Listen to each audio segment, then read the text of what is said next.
Good morning, everyone. Welcome to the November 25th, 2025 Echoing Minnesota Public Utilities Commission hearing. Hopefully the folks online can hear okay. Commissioner Sullivan, how are we coming through? Great. Okay, well, good morning, everyone. We'll begin with the roll of, it's afternoon. Good afternoon, everyone. We'll begin with the roll of commissioners who are present for today's hearing. Commissioner Partridge. Here. Commissioner Hom. Here. Commissioner Tuma. Here. And Commissioner Sullivan. Here. We have two agenda items today. We'll take a short recess between the two, and we'll begin with item number 1, introduced by Mr. Stolpis. When you're ready, Mr. Stolpis, please introduce the item. Thank you, Chair. Item number 1 is docket number E111/M-25-178 in the matter of Dakota Electric Association's petition to modify its extension of service tariff. The issues are should the Commission approve Dakota Electric's modification to the tariff attached to the cooperative September 2, 2025 supplemental comments. Any additional tariff modifications necessary? Should the Commission approve or acknowledge Dakota Electric's letter of authorization and engineering and construction agreement, and any modifications necessary to those agreements? 2 procedural notes. Parties e-filed their preferred decision options on November 17th and November 18th. The department sent staff an email listing their preferred decision options, which has been e-filed as a permissible ex parte form. And finally, parties have been informed that they could take time for opening remarks with Dakota Electric, having 5 minutes, and PUC Cure, the OAG, in the department having 3 minutes.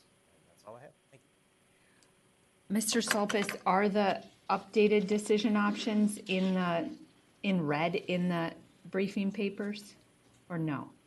Do we have an updated list of decision options, or just look at the filing? No, the red refers to tariff modifications that were just proposed modifications from CUB. The preferred decision options just list party support for how they are structured in the briefing papers. Okay, and do we have that?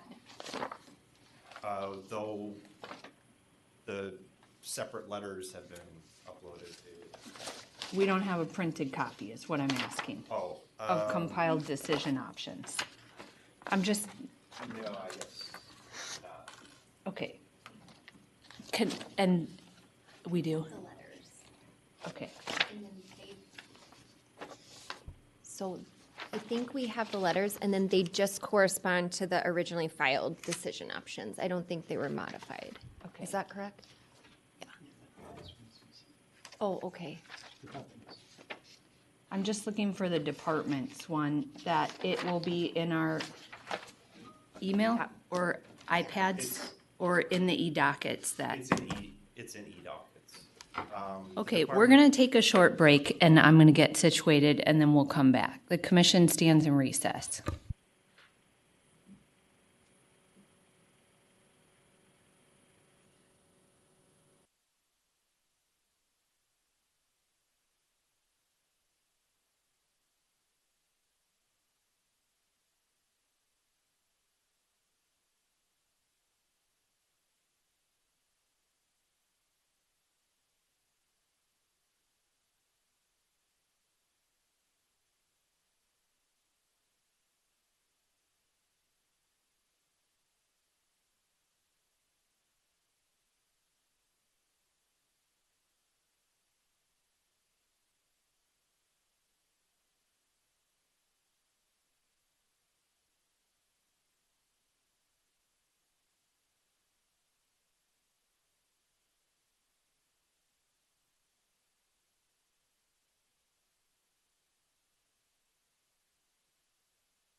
the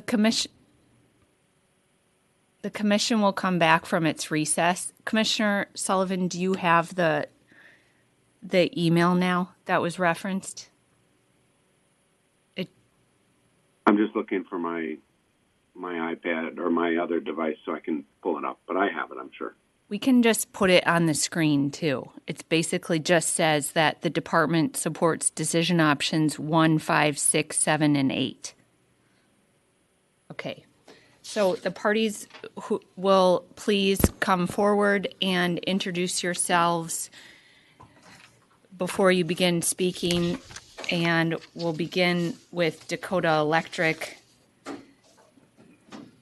And then it will be Cub, Cure, the Attorney General, and the department. So good afternoon. Mr. Heinen, please begin with your opening comments. Good afternoon, Chair Sieben, Commissioners. Adam Heinen on behalf of Dakota Electric Association. Just briefly, don't have much in the way of prepared remarks, but want to start off by thanking the parties and staff for their work on this matter. Certainly a collaborative effort by all involved, and at the end of the day, it's helped improve the petition and but has solidified the cooperative's overall reasons and protections that we were looking for as part of making this petition originally. Just as a reminder, quick history, going back a couple years ago, we started getting requests from significantly larger loads than we're accustomed to seeing coming into the service territory.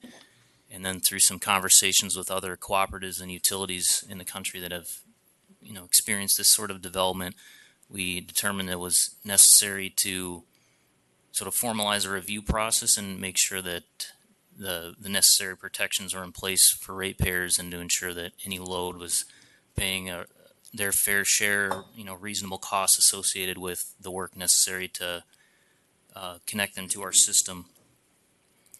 And, obviously the goal, like I mentioned, was to create that process to formalize the review. And that is the impetus then for the filing we made in March. The parties we've worked here, really appreciate the feedback from the OAG, Cub, and Cure and the department about various ways to improve and, sort of make the protections clear. Because in our eyes, from the cooperative standpoint, we're looking always to protect existing and future members to make sure everybody's, financial interests and that the cooperative is protected. And the feedback and the work from the other parties has made sure that, sort of always our daily operations, how we look at things, the implicit protection of members is clear in the tariff and clear in the proposal. So we really appreciate that. If you look at the preferred decision options, really the only outstanding issue would be, in many respects, the decision option 8. The parties we discussed before the meeting, and I think and I'll invite the other parties to confirm this, we might have some revised language to 8 that we think would resolve the issue entirely. And if I ask permission to read the language, if that's all right, and apologies for not having filed it formally. All right. So we revised 8, perhaps we can call it.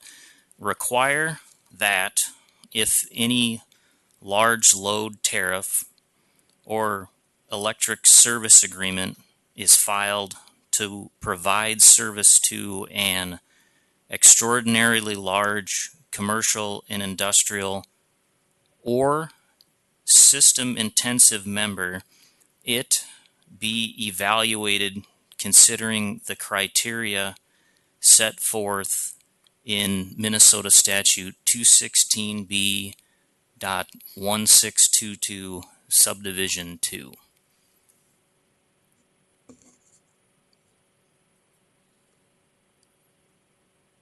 And I have nothing further. I'd be happy to answer any questions that commissioners may have.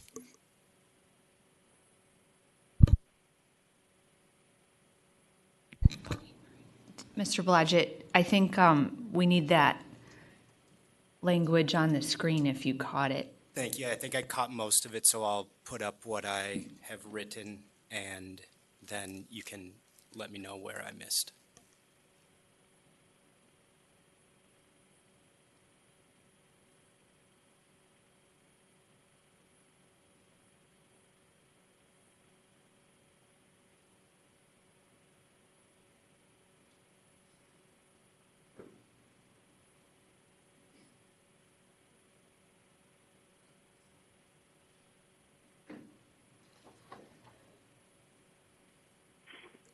Chair Sieben, we have a version of it in an email we can send to Mr. Stolpus if that's easier. We thought that had gotten done, but it didn't. Mr. Stolpus can't put it on the screen anyway, but we could send it to Mr. Blodgett. If it's, why don't we see how close it is?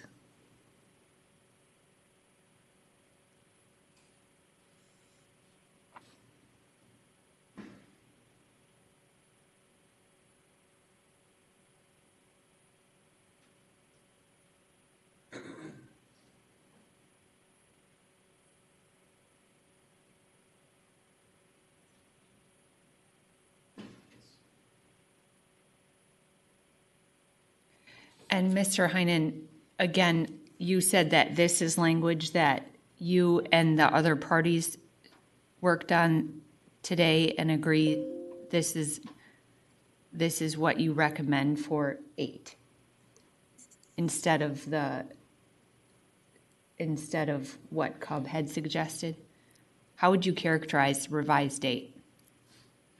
Chair Sieben, I think that's a fair representation, but I'll defer to Cub and the other parties to, as always, confirm that revised date is what we're proposing. But you support revised 8 is what I'm trying to hear. Madam Chair, yes. Okay. And Commissioner Sullivan, does that cover your question? Or you can see the language? I think that's what you needed. Yep, I can see the language, and I'm good. Thank you. Let's finish our opening comments and then we can go through questions. Yeah. Okay, the next party, I can't remember what I said. Who's going next? Mr. Crawford, good afternoon. Please state your name for the record.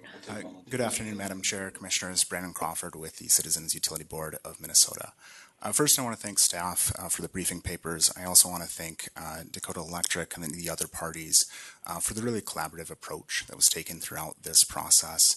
It was fairly iterative in nature, with many of the recommendations offered by Cobb and the other parties being incorporated into the proposal now before you. And that's resolved a lot of the concerns that we've had throughout the process, and the discussions we had immediately prior to this hearing resolved a lot of the concerns that we had for decision option 8 and why we had proposed it in the first place. So my understanding is the only distinction between what we had originally proposed and what's now up on the screen, there's no set timeline associated with when that's filed. It's based on whether those loads are going to be coming online, and then it would be filed at that point in time. And we are okay with that, and are quite comfortable with that approach. With that, Cub's preferred decision options are 1, 5, 6, 7, and 8, and we are available for any questions you might have. Thank you.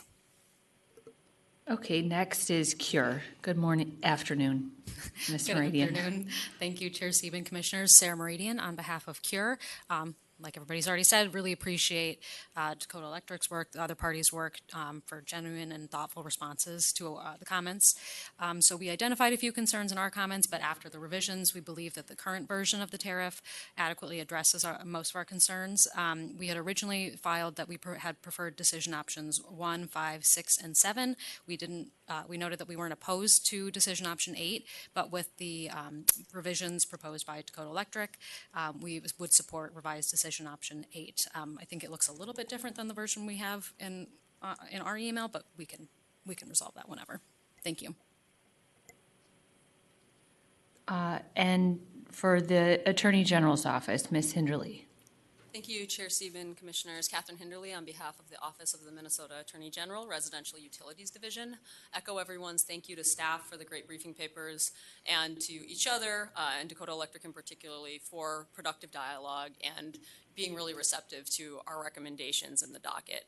I think what we've ended up with, echoing Mr. Heinen's comments, is a tariff and a letter of authorization that's very much more clear in terms of how protective it is of Dakota Electric's current members and more clear to potential large load customers that may be interested in exploring coming online in Dakota service territory.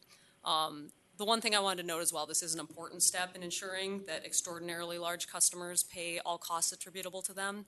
It's the first step, and there's still going to need to be a lot of discussion surrounding the rates that these very large customers will be charged and how their revenues and costs will be allocated. And to that end, I appreciate Dakota Electric coming up with agreed upon revised 8, which I think sets out more clearly where we're going next, which is that if they do have a large load tariff, the kind of rules of the road that are going to apply to that. So with that, we support decision option 1, 5, 6, 7, and revised 8. And I'm available for any questions. And the department. Hi, Chair Sieben, Commissioners.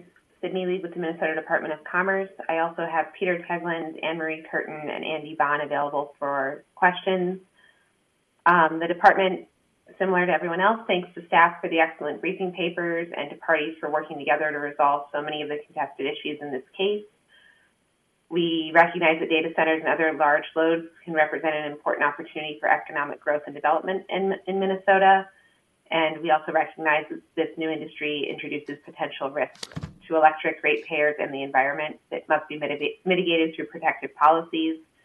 There's precedent for imposing these policies from other states, and in 2025 session, Minnesota passed legislation to achieve many of those goals to protect ratepayers and the environment. The department supports decision options 1, 5, 6, 7, and we originally were supporting 8, but we'll support revised 8.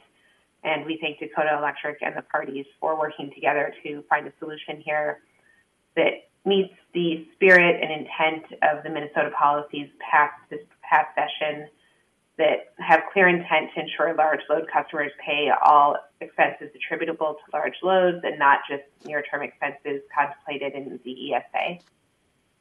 We're available for questions. Okay, thank you. We'll start with Commissioner Tuma. Yeah, Mr. Heiden, looking at the statute that we're talking about in 1622, and one of the concerns we have is when you elected to be rate regulated, the statute specifically says, it's 26B or 216B.026, it says a cooperative electric association may elect to become subject to rate regulation by the commission pursuant to sections 0.3 through 0.23, okay? And I'm looking at this and it falls in that category, okay? And you're not specifically exempted out of this statute. So I think the statute applies to you, so I'm trying to, in my mind, get to, are we applying the statute? Ms. Lieb said, we're following the spirit of. I think I'm supposed to follow the letter of, okay? And so I'm a little nervous, but let me read this, and I think I can get there, but our attorneys are telling me it's a concern, but I'm looking at the first subdivision of 1622. It says, by December 15, 2026, the commission shall establish by order the definition and appropriate characteristics of a very large customer class or subclass for each public utility provided in electric service, providing electric service. It doesn't say it has to be uniform, okay? So your definition probably could be a little different than Excel's definition, okay? Which would make sense, okay? Because you're two different animals, structurally wise. It doesn't say that I must have you establish a tariff by that time, okay? It just says I have to define what they are. Tell me, does this petition, tells us what an ESA and who needs to file an ESA, who needs to do all this other stuff that you have in what we're approving now, are you saying to me, can you say to me, that that is defining and letting us know the appropriate characteristics of who a large customer is in your situation?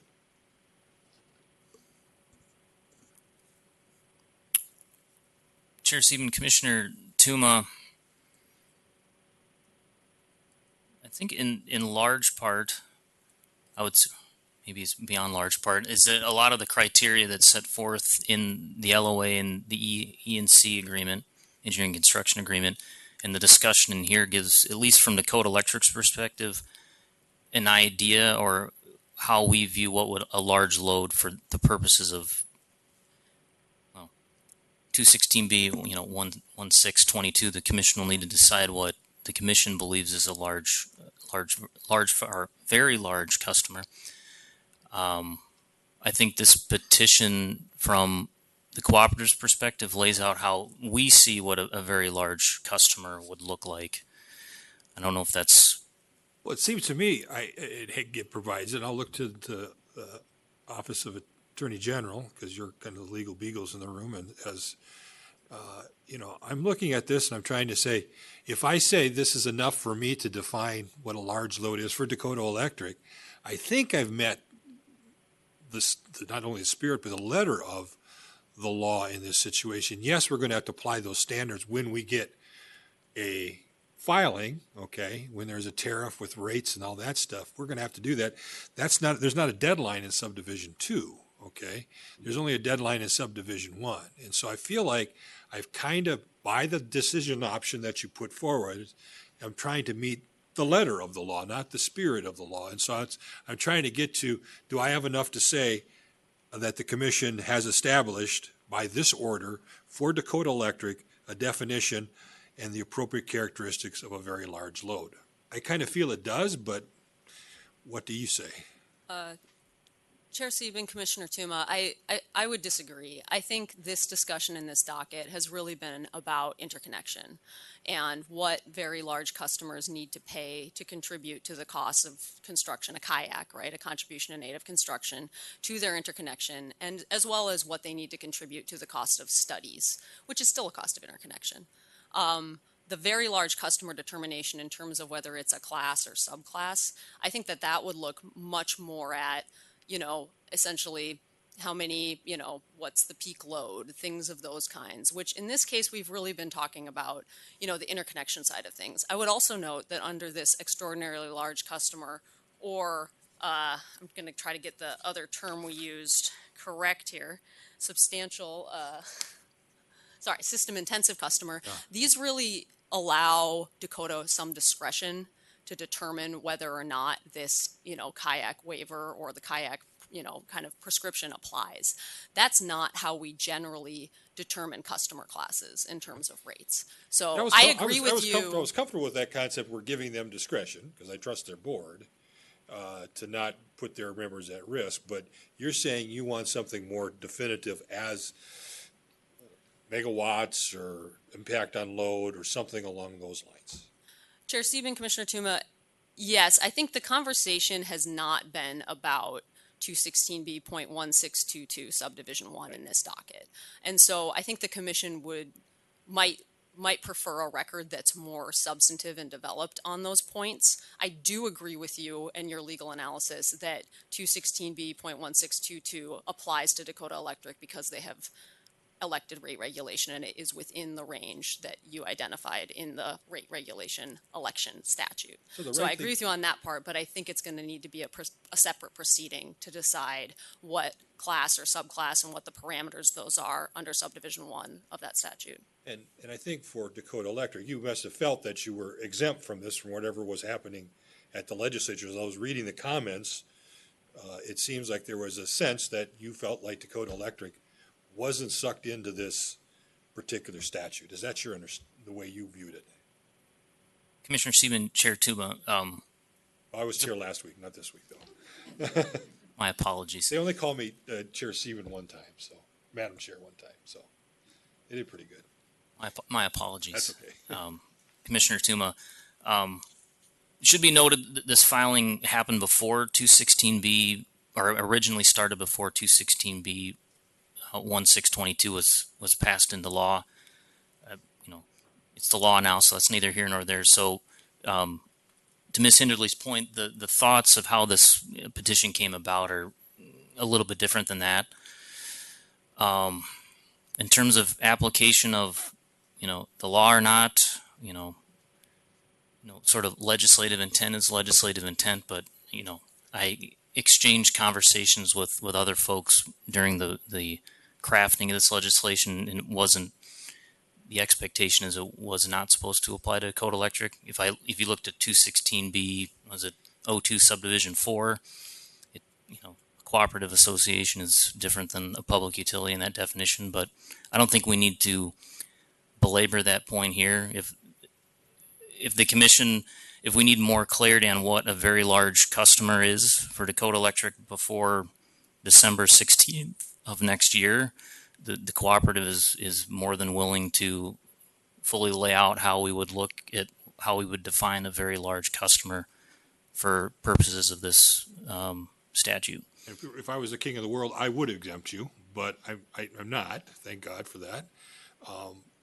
But it does seem that it would apply to you. I mean, when you look at how this statute is constructed, even though you are not under public utility definition, you have opted in, at least in that frame of statutes, you have opted into those rate regulations. It's obviously a rate. You wouldn't be here otherwise. The fact that it involves an impact on a rate or how you do your business, you're here to get our approval for it. So I think it falls in there. Now, if it was, there's certain statutes that are specifically exempt, but this one doesn't seem like it is.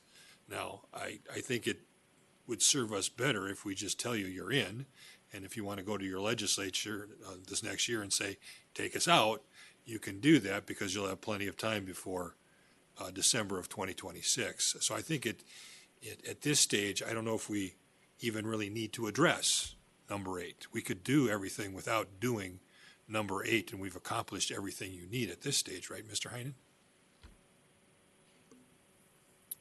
Chair Sieben, Commissioner Tuma, at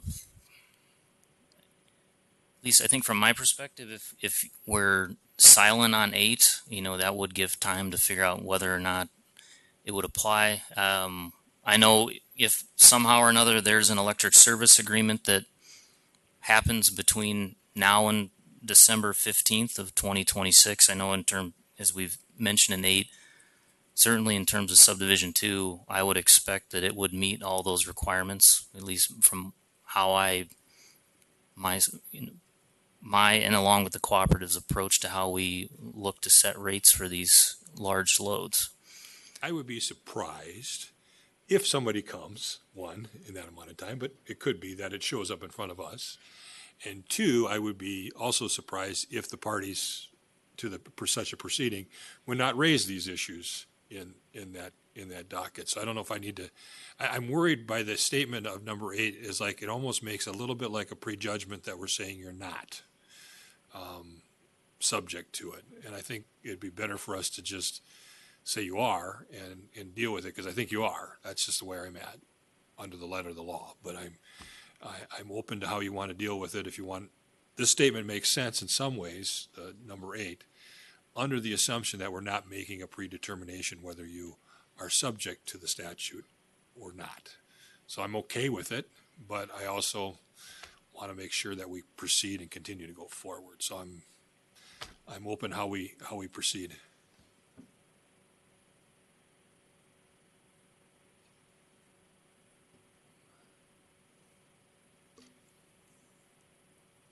My fellow commissioners could think I'm, speaking gibberish too. So, Chair Sieben, Commissioner Tuma, at least from our perspective, I don't think there's an issue of predetermination.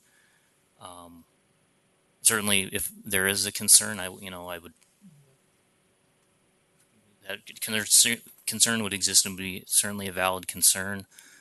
I know in terms of the way it's written right now, there's just an opening that you could kind of assume that that's what we're saying is you're not, and you just have to meet the spirit of.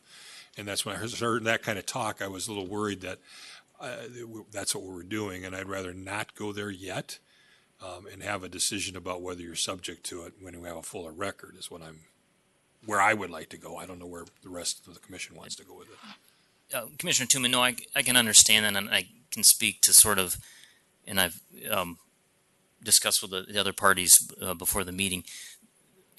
With 8, and then obviously your discussion, at least from your mindset again, is how subdivision 1 might apply.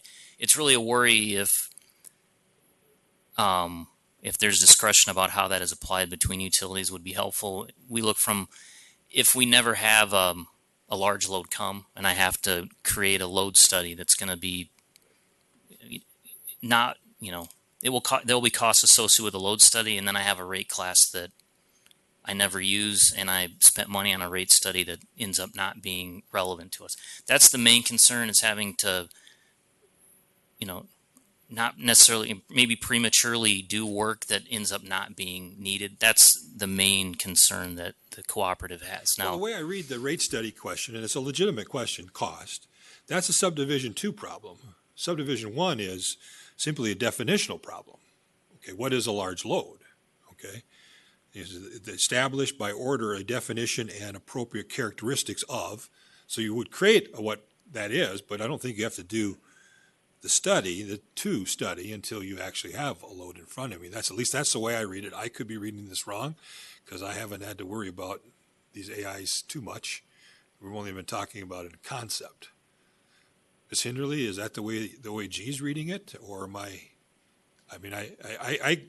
worried about the cost. I don't want to put a whole lot of cost on them if one of these big, substation eating machines comes along. So, Chair Steven, Commissioner Tuma, at the risk of, I didn't bring my economist with me, so I don't want to say anything that I shouldn't, but I do read subdivision 1 as being a different determination and not a time-based determination from subdivision 2.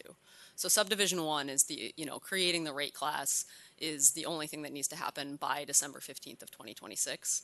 And so in terms of what, evidence the commission would want to be making an informed decision about what a very large customer is for Dakota's purposes, I don't know that that would specifically be a rate study, but I think that, there's no specific parameters set out in subdivision 1, so that could be a flexible determination based on the commission's and Dakota's consideration of cost. but in my worldview, saying that it does apply, and it seems to be your worldview too, that 1622 applies here. Adopting 8 doesn't make a prejudgment, and it doesn't require us telling them they're going to do a study by December of next year. Is that your understanding? Chair Steven, Commissioner Tuma, we all worked on revised 8 together to specifically have the commission avoid this legal determination at this hearing. So that is our goal, and our reading is that it's simply Dakota Electric committing that if it's going to file a large load tariff, it's going to follow those parameters without the commission needing to make a determination on it. From our perspective, OAG had supported original 8 because we wanted to avoid an order that inadvertently excluded Dakota Electric based on some of the comments in the docket.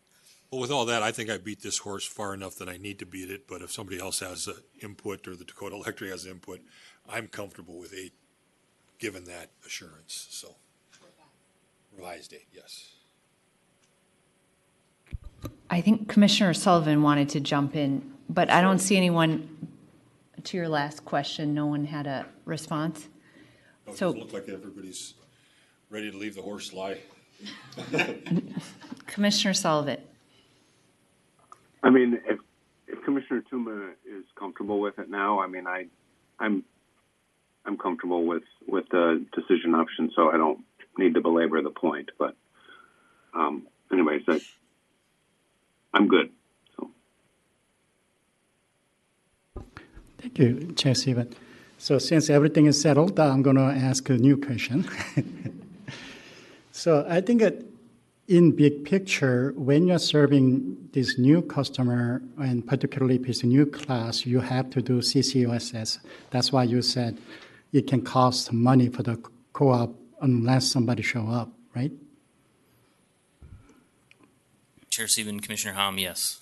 So in that CCUSS, you have to decide what kind of a cost associated with the distribution line transmission line, generation capacity, generation energy, and rest of it, which is more meter cost or administrative cost.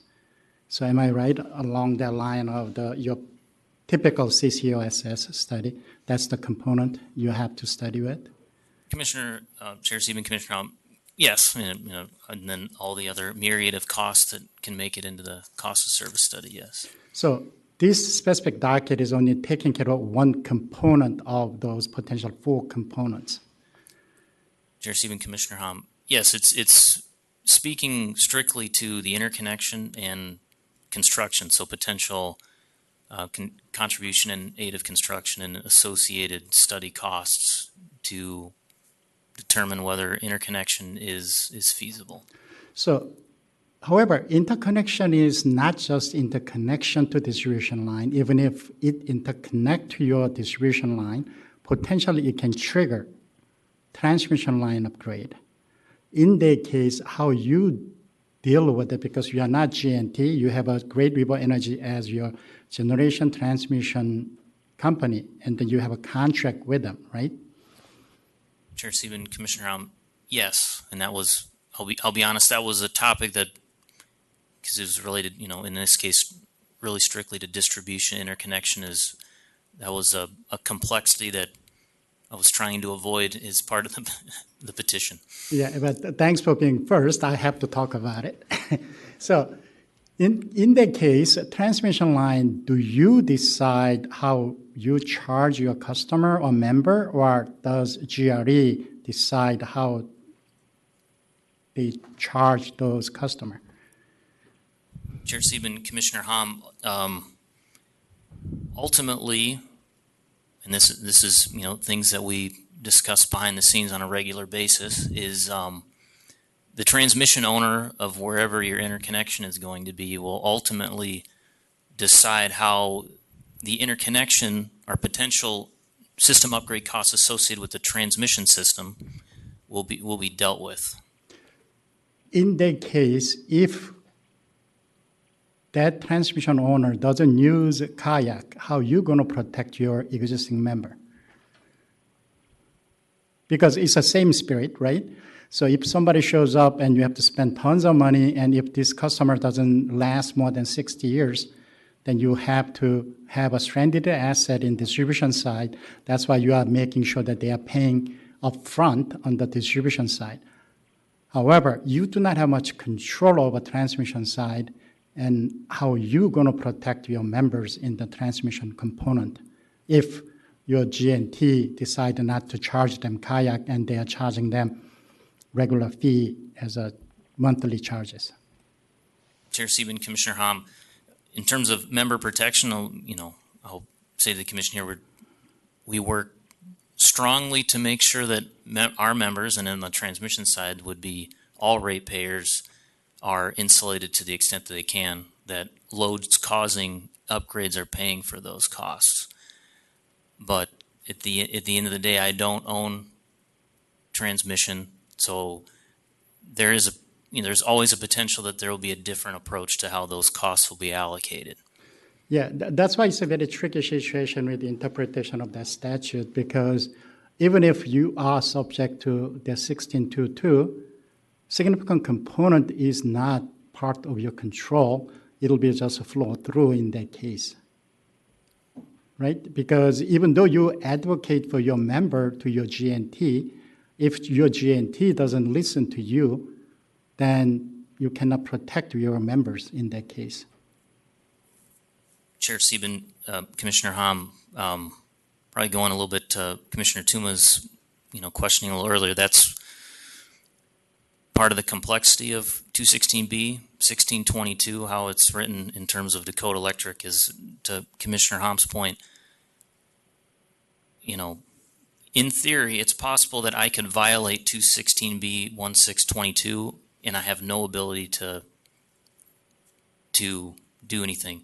Now, a vertically integrated utility, which they shall remain nameless because they're not here, they control all levers of that. And this is not just with GRE. If you were taking open access from a different transmission provider, you would or other district, if you were in a G&T is a different co-op, which obviously is not within the commission's purview, is that would be part of the issue you would have is you don't have full control of all the input costs.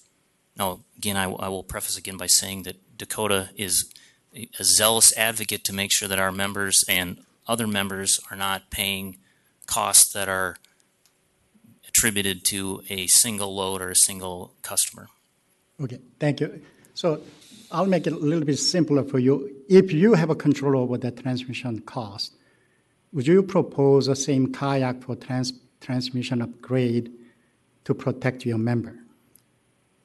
Chair Sieben, Commissioner Hom, to the extent that I or Dakota Electric has control over cost, transmission, generation, distribution, or whatnot, we would advocate that the load would pay for all attributable costs that are reasonable to them, and we would not look to essentially subsidize or move costs to other members. Okay, thank you.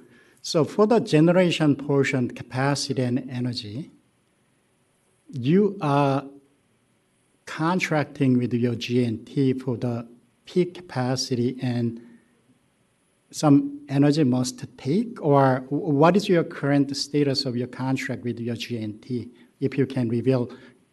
I hope it's not the concept itself is not a trade secret here.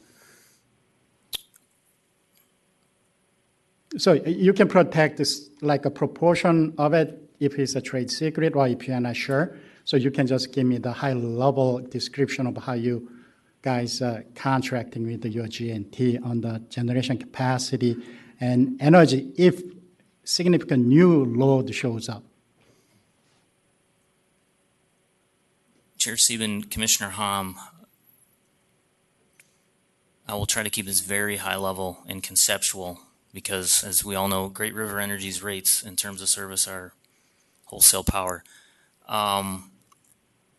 The spirit would be that a large load will not exert undue or unreasonable price increases or deterioration in service to other members or other member cooperatives within Great River Energy. I hope that non-answer is non-answering enough for everybody. No. My question is, you can set your own rate for your member, but you have to pay wholesale rate to Great River Energy. So what is your process of contracting that with the Great River Energy? Do you have to make a 40-year, 60-year commitment to make that contract viable? Can GRE provide you with a 10-year contract to you, not to your member? Because you have to serve your member, new member.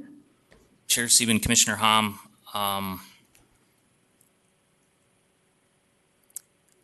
I would say that this process is being worked on in Great River Energy, and I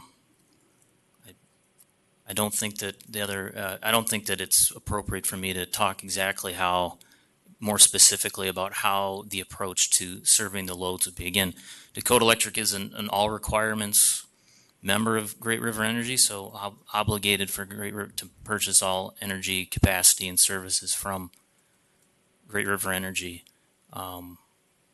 How we work to achieve that is a process that's being worked on for these type of loads with Great River Energy and with the other all requirements member owners of the cooperative. So does GRE have obligation to serve your new member through you if they show up at your front door and you tell GRE, yes, we have a 500 megawatt load coming with 80% capacity factor? Sure, Do they have an obligation, or can they say, no, thank you, we cannot do it? Chair Sieben, Commissioner Hom, as I don't work for Great River Energy, I won't speak to them, but I would say as a all requirements member of Great River Energy, I would say that they have an obligation to serve our load. So, okay, thank you. And hopefully it's our last question. So if there is a mismatch between your obligation to keep that additional capacity under your account versus your contract with your new large load member, let's say you have a take-or-pay 10-year contract with your member, new member. However, if your GNT asks 30-year commitment for you to keep that capacity and energy obligation so they can build a new generation. If there is that mismatch, how you handle that mismatch?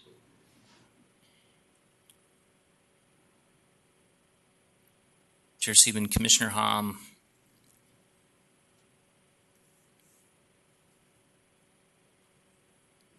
No, I appreciate the question because how that's been constructed is not something that we've thought of specifically. Again, conceptually, how we're interfacing with Great River Energy and these loads about how they would be served, either contractually or just from a bulk power perspective. Perhaps be a little bit different, but again, I think the overall expectation is that the load is going to be responsible for costs needed to serve them. So again, another perhaps non-answer because I haven't thought about it that way, but if it's a 30-year obligation to build something or however it is, I think there's an expectation that load, if let's say you have to build a combined cycle unit. Again, I'm not saying anybody's building a combined cycle unit to serve one of these loads, but if that were the case, the load would be, there's a good chance the load will be building a combined cycle unit. Okay, so yeah, I understand you cannot answer a lot of this question, but this is a typical thing we have to discuss in your potential future docket and all other future data center docket. So since you are the first one, I am discussing this component and issues. The last component is a non-energy infrastructure related, which is administrative cost or meter cost for the customer or any control if you are implementing it. So there is a clear path for you guys to charge fully 100% of those charges to those new customers, right? Let's say if you have to install special meter, you can charge 100% to that customer using Kayak. Chair Sieben, Commissioner Hom, yes. And to be honest, they're existing parts of our tariff. They're, I would say not buried, but they're in the special facilities because we've had other members in the past that have had special requirements, and it's clear that they if they need a special meter, they need special voltage stabilization equipment, they would pay 100% of those costs because it's a sort of a bespoke or non-standard piece of equipment. Okay, and then rest of the administrative costs will show up if they are in service. If they are not in service, that will disappear anyway. So it'll be a moot or they cancel each other.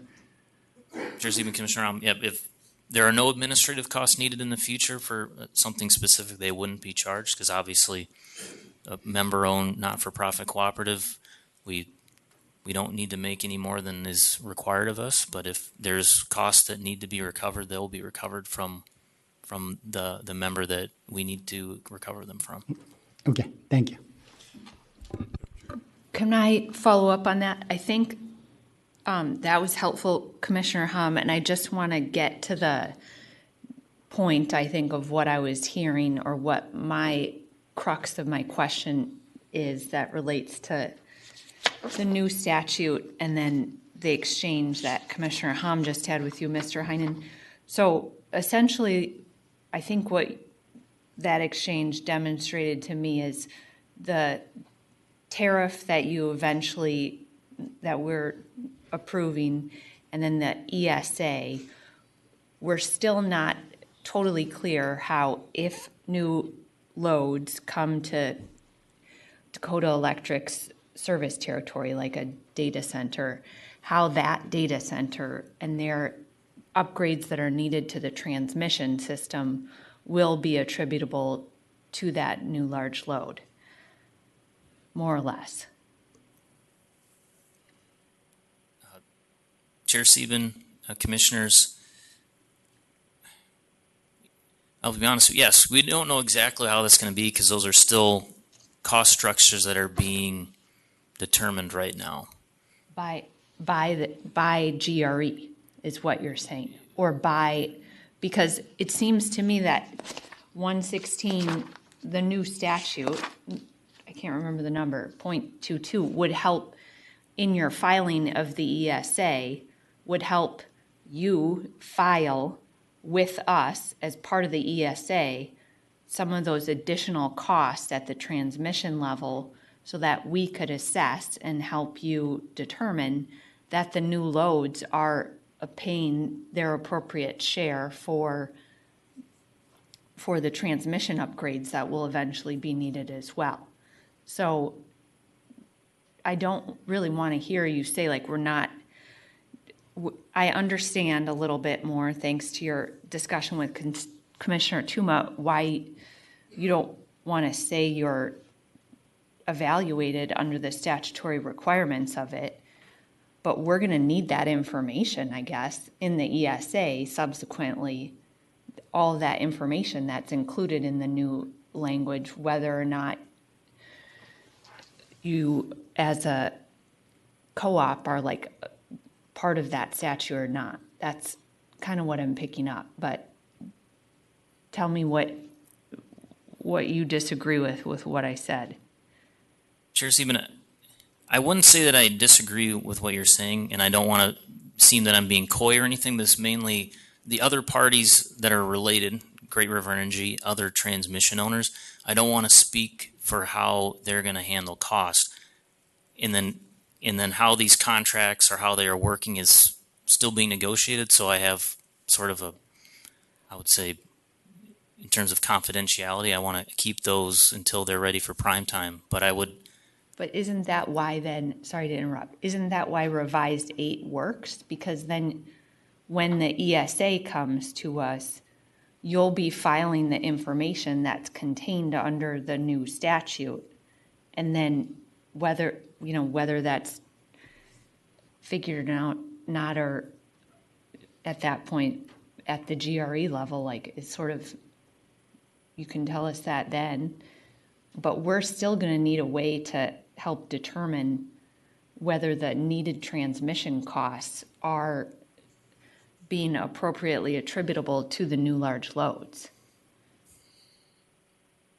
So, Chair Sieben, I'll try to answer your question, and I hope I got it. If there's a concern about whether or not the allocation or how transmission costs will be recovered would not be in the ESA, they will be in the ESA. And I can be clear about how all those wholesale or transmission flow-throughs will be there. I have a strong suspicion about how they'll be recovered. Mm-hmm. I would feel that they'll be very similar to how Dakota Electric is looking to recover costs, which I think would be what the commission and the statute is looking for. But again, I don't have those other parties here, and I don't really want to speak for them in case I'm misspeaking how they look for the transmission, how they want to allocate costs. I'm not trying to say like you need to know the answer now. I'm just looking at revised 8 and thinking that you are going to file the information, and then at that time, before we get your ESA, as part of the ESA, we'll follow what the statute says, that like all costs attributable to the utility's very large customer, not exempt, are assigned to that very large customer class or subclass determined by the commission. I mean, like, isn't that, I see some of your friends on your right nodding their heads. Isn't that like what we're doing in revised 8? We're not making the determination here whether you're whether you as a utility fall under 216B, but we're saying you're going to file all this information so that later we can figure it out. Chair Sieben, I think it might be ships crossing in the night right now, but in the future there will be an ESA and the commission will make a determination, and if the commission, the cooperative will file something based off those statutory requirements, and then the commission determines that the ESA does not meet those statutory requirements, then you'll require us to change them or not approve the ESA. Mm-hmm. So I don't know if I'm still not answering the question, and if so, I apologize. I don't know if that is in line with what you're thinking, Commissioner Hum, but I thought your question was helpful to say, like, how is later when there's transmission costs, upgrades needed, how do we collectively, everybody here, make sure those costs, upgrades, are attributable to the large customer. Like, it's as simple as that. And I think revised 8 helps us determine that at a later point. Is that your understanding? Thank you, Chair Sieben. Yes and no. I think, as Mr. Heinen said, in real time, as long as that customer is there, yes, this will take care of it. As long as the customer is Customer where? is still in service. But when this customer is out of business, that was along the line I was asking Mr. Heinen that who's responsible for the stranded costs unless kayak was used in transmission line upgrade. And even I can make things worse for you, so you don't get any customer. Your other G&T members triple their load, and then that customer disappears. Okay, I don't know your contract with your G&T. G&T is not going to eat that loss. It will be attributed to the whole members, distribution members. That will be scary. So that's why I think a G&T and distribution co-op relationship is a bit more complicated than IOU. In our case, in Minnesota Utility, we can force them to use a kayak in the transmission upgrade. So I think we can clearly control our investment utility. But I think the distribution co-op is in bad position unless your G&T is willing to do that. Right? Even the generation, if you have excess capacity at G&T level, if they are losing money, eventually that will flow through to you. Mr. Heinen. Chair Sieben, Commissioner Hom, yes, no, that's a concern that's there, and then it speaks to a great deal of conversation that's happening amongst co-ops at Great River Energy. So yeah, it's not just the Dakota Electric alone cannot handle this one. All G&T member co-ops should sit down together, and you guys need to agree on something to protect every member's interest. Otherwise, I think one bad member's behavior can ruin everyone else. Chair Sieben, Commissioner Hom, with not to get into the internal stuff, but yes, it's a lot of work being done on that topic. Okay, thank you. Commissioner Sullivan.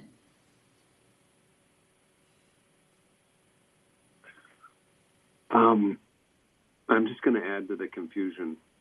So I don't think I want to do that right now. And I actually feel like I figured it out, so I'm good. I keep hitting raise hand, not raise hand. So sorry, I'm kind of blinkering that on and off, but I think I have made my decision, so I'm good. Okay, Commissioner Tuma, I'm in the same place, so you're good. I'm ready for a decision option, yeah. Okay, commissioners, we're all ready. I'm happy to pontificate for a little while, though, if you'd like. We have time, if you'd like to. Oh, I'll call you a little later, Joe. We can pontificate to each other. How about that?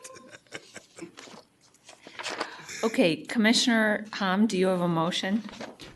Yeah, thank you, Chair Sieben. So before I make a motion, yeah, I agree with the revised 8 on the understanding of as long as our legal counsel's consultation, based on that consultation, I still believe that Dakota Electric is subject to that statute because you elected to be rate regulated even though you are a public utility. So I think you are still subject to it. Under that understanding, I'm fine with the revised 8. So I move decision option 1, decision option 5, 6, 7, and revised 8.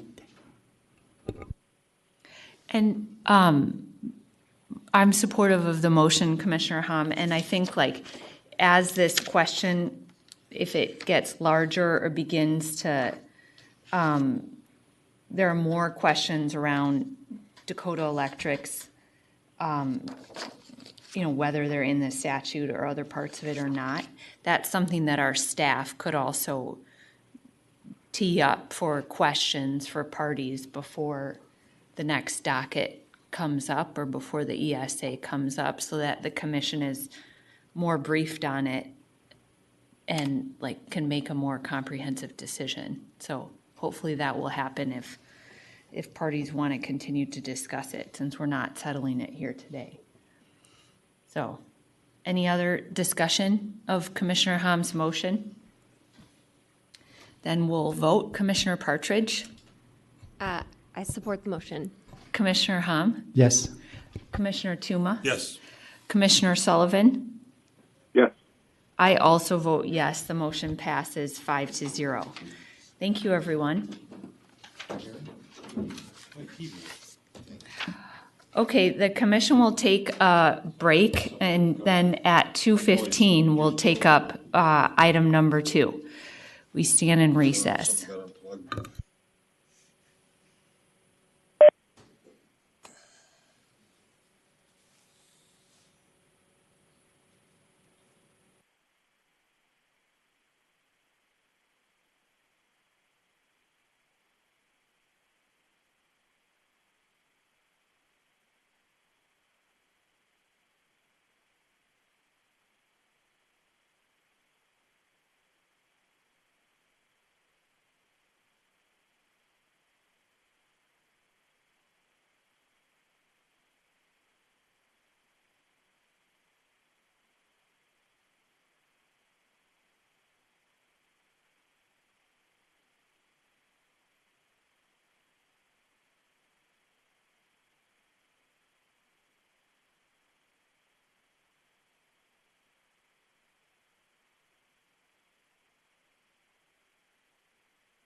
The commission will take up item number 2 now. Mr. Manning, please introduce our last item.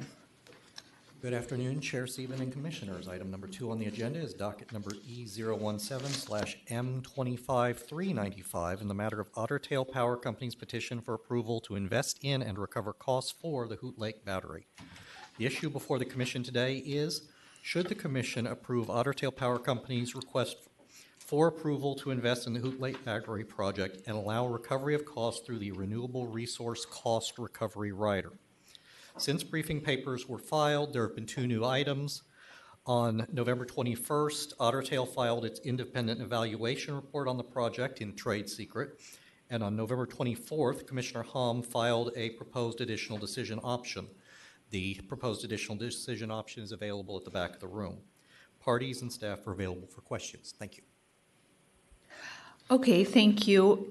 We'll begin with Otter Tail Power. It's your petition. If you could please give us a short overview of it and what you're asking the commission to do today. Good afternoon, Madam Chair, Commissioners. Thank you for the opportunity to discuss the Hoot Lake Battery proposal and answer your questions today. We are really excited about this. Sorry, Ms. Donofrio, just state your name for the record as well. Sorry. Got ahead of myself there. Lauren Donofrio on behalf of Otter Tail Power Company. So as I had started to say, we are really excited about this project, and it presents a great opportunity for our customers. This cost-effective capacity resource will support our customers as we transition towards a greater percentage of carbon-free resources. We know that we're asking the Commission to move more quickly on this project than you normally would. The MISO-ERAS process presents us with a unique opportunity to bring the battery project online really quickly and with lower interconnection costs than we might otherwise expect. We were proud that MISO selected our project as the first project to study under their new ERAS process. Being early in the process means that we have the best chances of a very low cost interconnection. Benefit is somewhat offset by the speed of the process and the necessity to agree to certain types of costs before we know precisely how much they are. We think that this battery project provides an excellent opportunity to meet our Minnesota customers' capacity needs while enabling renewable energy resources. With this project and the other projects the Commission identified in the recent IRP order, we expect to have sufficient capacity in the more challenging winter months to cover Minnesota customers' load, even as we move from Coyote as a source of capacity.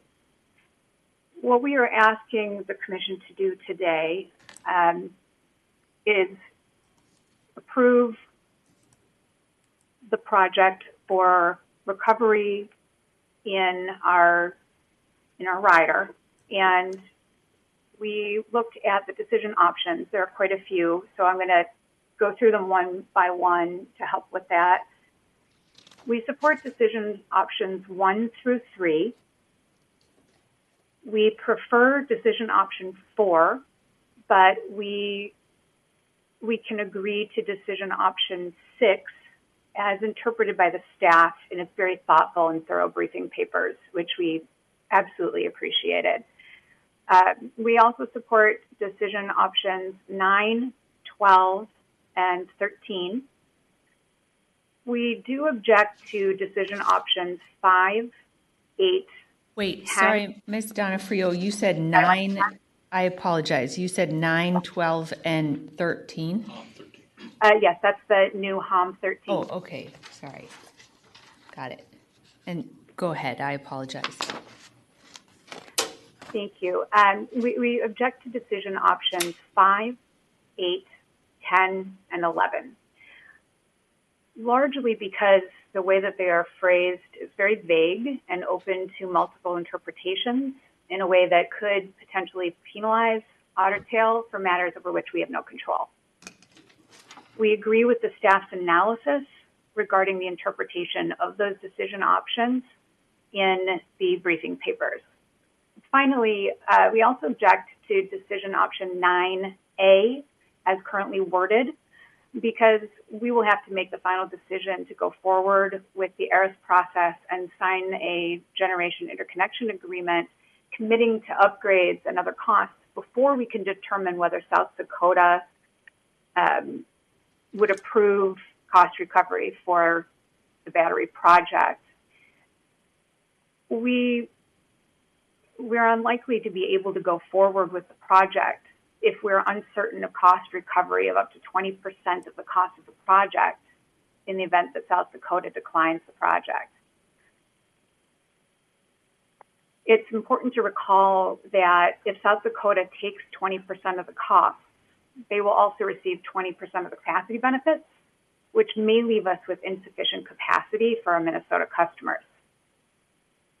If the Commission does not approve decision option 9, we suggest rephrasing decision option 9A, and I'll slow down a little bit because I do have some language to suggest. We would suggest the language be revised to require Otter to request cost recovery from the South Dakota Commission in its next phase-in rider filing, with the expectation that if South Dakota approves Otter Tail's request, the company will adjust the jurisdictional allocation to account for South Dakota's share of the costs and benefits. In the staff's briefing papers, the staff asked whether the battery at full cost is worth it to Minnesota.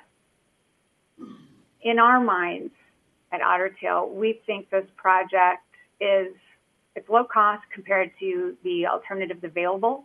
It fulfills an IRP resource need, and it takes advantage of an opportune interconnection window. Considering the substantial learning and capacity benefits too, we think the battery is worth the costs and the risks, and we hope the Commission will agree. We are here to answer any questions that you have.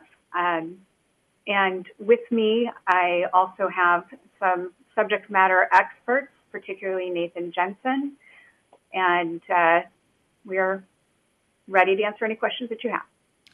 Okay, thank you. And the department. Dr. Lieb, I think no one's coming to the table, so if you had opening comments, please introduce yourself and go ahead. Thank you. It is me. Sorry, it took me a minute to get off mute. The department, And state your I'll name. just walk through our preferred decision options.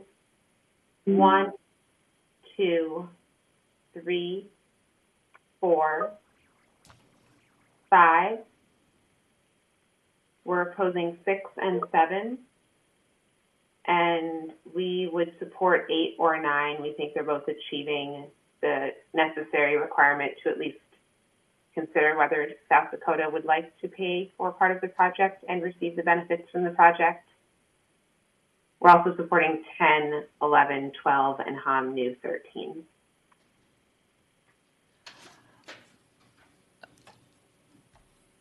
Okay, and state your name for the record.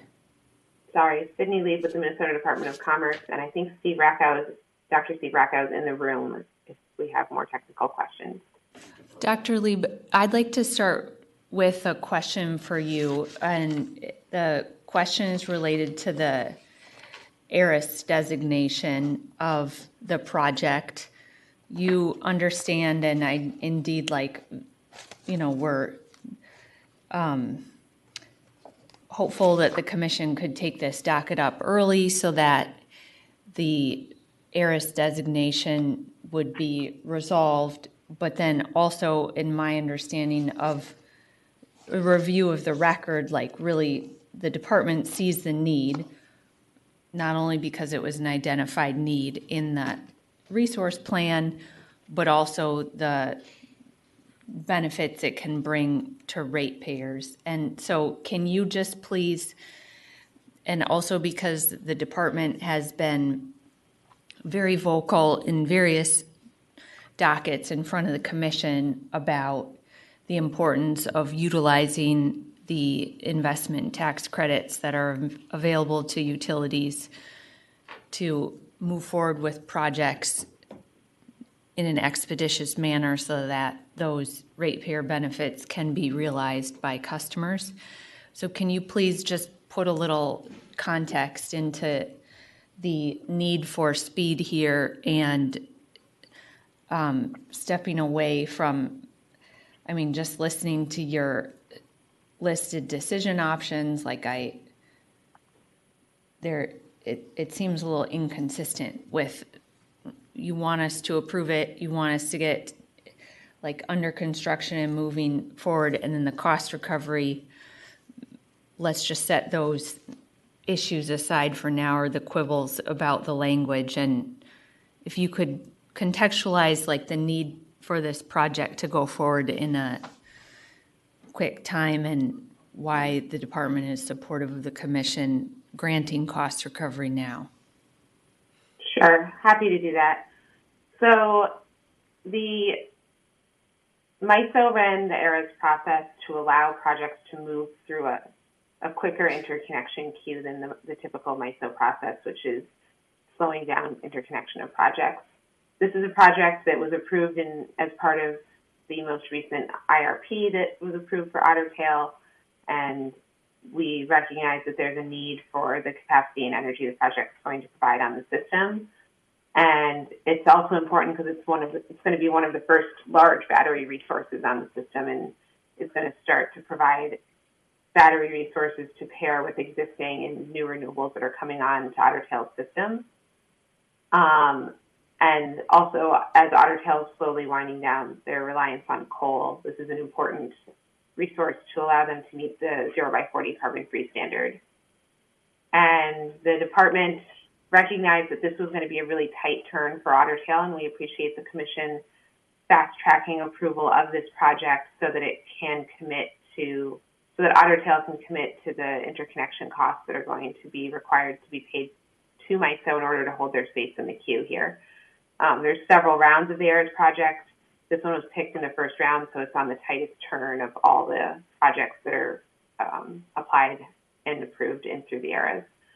The department's supporting a soft cost cap, making sure that we're holding the company accountable to the costs that are being approved.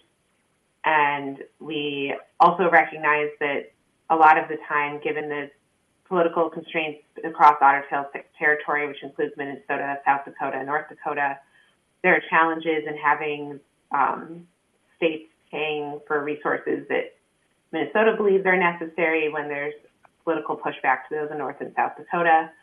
But we don't want to forego at least asking South Dakota if they're willing to be in on this one. And I think we're recommending that Otter Tail quickly ask that to bring it forward to the South Dakota Commission to get a thumbs up, thumbs down before we decide it's a fully Minnesota allocated resource. Okay, thank you. That's helpful. And then just starting to walk through your preferred decision options. So some of it's changed since the decision options were published, which maybe is just the syntax of the words. But so I understand one is approval of the project. The department is supportive of it the cost recovery coming through the renewable resource rider, and that's contained in 2.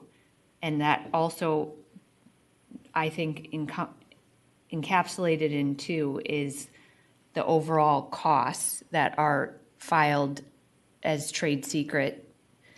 I believe, the soft cap is essentially in 2, contained in 2.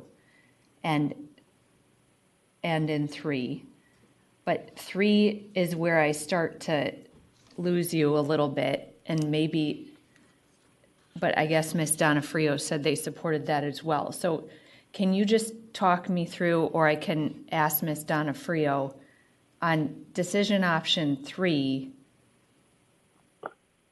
is that referencing the costs on a pre-tax credit and post-tax credit basis. Is that in reference to the ITCs or the cost attributable to whether the overall project meets like the timeline set forth in the IRA, and then what does that mean for Dr. Lieb or Ms. Donofrio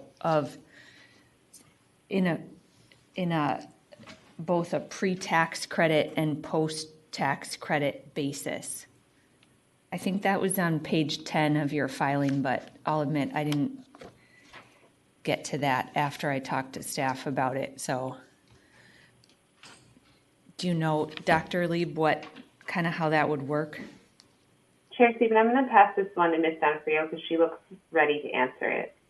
Ms. Donofrio, what's the pre-tax and post-tax credit basis referencing? Madam Chair, our interpretation of number 3 has to do with we would just say we interpret that to be the soft cap, and that refers to the amount of the project, which is trade secret, but the amount that we would have prior to the tax credits and then after the tax credits, we view that as the soft cap because, if for example, the law changes and something changes and we no longer qualify through no fault of our own, that would move into number 4, where we could ask for those costs in a future rate case if they were exceeded. But yes, I think those are the ITCs. Ms. Donofrio, I see the department's comments, and I won't read the numbers, but in B2, and Dr. Lieb, maybe this is a Dr. Rackow question, but it says in B2, this is not trade secret, I don't think, if it's not in red. Limit cost recovery to and then there are 2 numbers. And it talks about prior to tax credits and after tax credits. And so essentially we'd be limiting costs, we'd be putting like an end cap on cost recovery, and I don't know why we're doing that. And so I want to understand it better.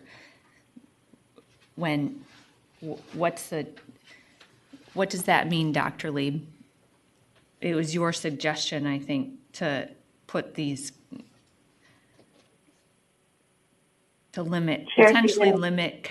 I think the way I'm interpreting it is you're saying, like, if you don't get the potential tax credits, then you're subject to a lower cap, and the company would have to make a filing about why costs above that cap or that lower amount were reasonable. But this seems to be, sorry, you need to explain it to me better. Sure, Stephen. I'm going to attempt this one, and then I might see if Steve's there to opine on this more.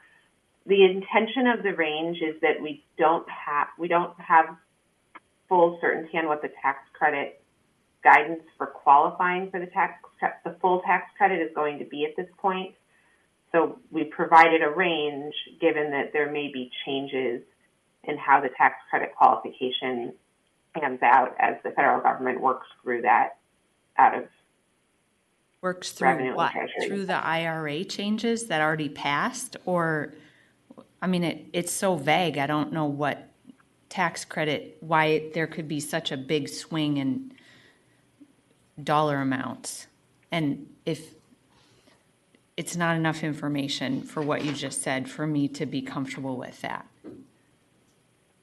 I understand that. So if Steve's there, in the room, I'll let him come forward. But it really works out to how the tax credit guidance that's going to come out of Treasury is going to apply to the ITC. And Steve, I don't know if you have more. Dr. Rackow. Good afternoon, Commissioner. Steve Rocco from the department. I put two numbers in the comments because it seemed to me it's uncertain a year from now what the interpretation is going to be out of the IRS, if Congress is going to pass another law, and so on. There's a lot of uncertainty from the administration and from Congress on this. And that's what Ms. Donofrio was also discussing, that the tax credits might disappear through no fault of Otter Tail, and therefore they could come back in and at least discuss getting recovery of those credits. But it's not under the existing repeal of the IRA tax credits that you're referencing, or it is? And the interpretation of whether those IRA tax credits will apply are still subject to interpretation depending on like when construction happens or the type of battery, or I don't know what, like there's not enough color to what you're saying. I don't think we should make decisions where we're limiting their potential cost recovery now in anticipation that the federal government will do something to further damage, battery technology, because that seems like what they will do, but also speculative. Chair Stephen, I think the concern, I don't think we're limiting it. I think we're giving a range because we don't know exactly what the guidance is going to look like for all the things that you just discussed. So the type of battery, the time of construction, and we're giving a range for the approved cost recovery through the rider, and then anything above that, they're still going to be able to recover, but we're going to want to put that into a fully litigated rate case so that we can make sure that there's no gray space, that everything gets looked at really carefully. And I don't think the company's uncomfortable with that. Yeah, I think that's generally right, and generally the way a soft cap works, but it is unusual to have ordering language that says limit cost recovery under the rider to the project costs identified in the petition on both a pre-tax credit and post-tax credit basis, and then the filing doesn't even explain what that is or what it means in a way that makes sense. So maybe we just don't adopt that. Adopt 3, or instead adopt all of your recommendations around B2 that might be in the other part. I don't know. Maybe they are in another part. Oh yeah, some of them are, but some aren't. I just think it's a little odd to be that vague and not understand what we're limiting cost recovery on when we're imposing a soft cap that normally is based on the overall project costs. And my understanding is that's still what you're proposing, so I think we'll be fine either way. But I just didn't quite understand that. So, Commissioner Sullivan? Thank you, Chair Stephen. I mean, this discussion that we had right here, that's why my mind gravitated to decision option 6. It seems like it sidesteps it. And in the future, we would have a prudency determination, and if there are costs that are above it. That's why I was a little surprised, Ms. Donofrio, that you said you're opposed to that. I mean, the way I look at that, that's a kind of a quintessential soft cap.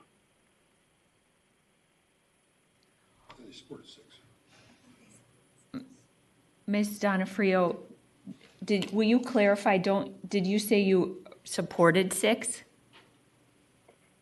Madam Chair and Commissioner Sullivan, we do support what we prefer 4, but we would support 6 if Okay.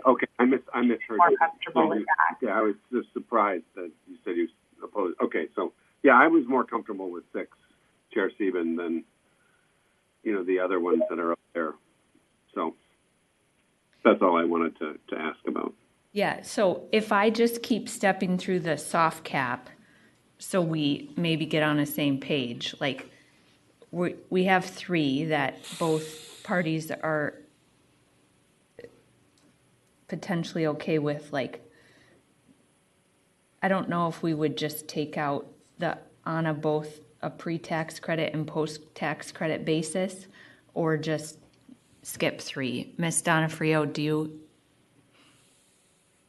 have a preference? Madam Chair, I think we can be all right with either. The way that we had interpreted this was that if the tax credits did not apply, we would be held to the higher number that we provided in our petition. If the tax credits did apply, we would be held to the lower number that we provided in our petition. But in either way, it's a soft cap, so you would still be, right? Yes, covered? Madam Chair, that's exactly correct. So I think we could do without it, or we could just remove the pre-tax credit and post-tax credit basis. It seems that has spurred some confusion, so that does give me a little bit of pause about how it might be interpreted in the future. Just given the level of concern today, I think I would err on the side of removing that language. Okay, and Commissioner Hom? Thank you, Chair Sieben. I read this one a little bit different way. I think a rider need to price cap, but also need a baseline for the rider calculation. I thought this was for the rider recovery base calculation number rather than cost cap. But if I'm wrong, so what baseline number are you going to use when you are recovering your costs? Let's say you expense $1 million this year. Are you going to recover that cost as $1 million, or are you going to recover only 60% of it because you are going to get 40% tax credit?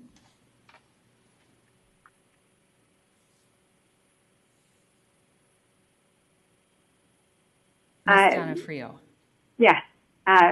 Madam Chair, Commissioner Hom, I think I will, with your permission, ask Nathan Jensen to answer that question. I think he may have those details more than I do, but if not, he can pass it back to me. And please state your name first, Mr. Jensen. Welcome. Good afternoon, Chair Sieben, Commissioners. Nate Jensen with Otter Power. Unfortunately, I'm going to have to pass this one back to Ms. Donofrio. So essentially what I understand Commissioner Hom to be saying, and I think it's right, is there's a set amount that the battery is going to cost that we have in the record, but we're not going to say that number. If you can get the battery in service and all the rules work out from the federal government, you are going to apply for the cost recovery through the rider at the lower number. Like, there's no doubt that you are going to try to meet the in-service date and make customers pay as little as possible. And you're not, and would your petition, and so there's no way you are going to get the lower number through the tax benefits and then ask for the higher number in cost recovery. That is what Commissioner Hom is saying, and maybe we just need to massage the language a little more to make sure that's what the order says. Is that everyone's understanding?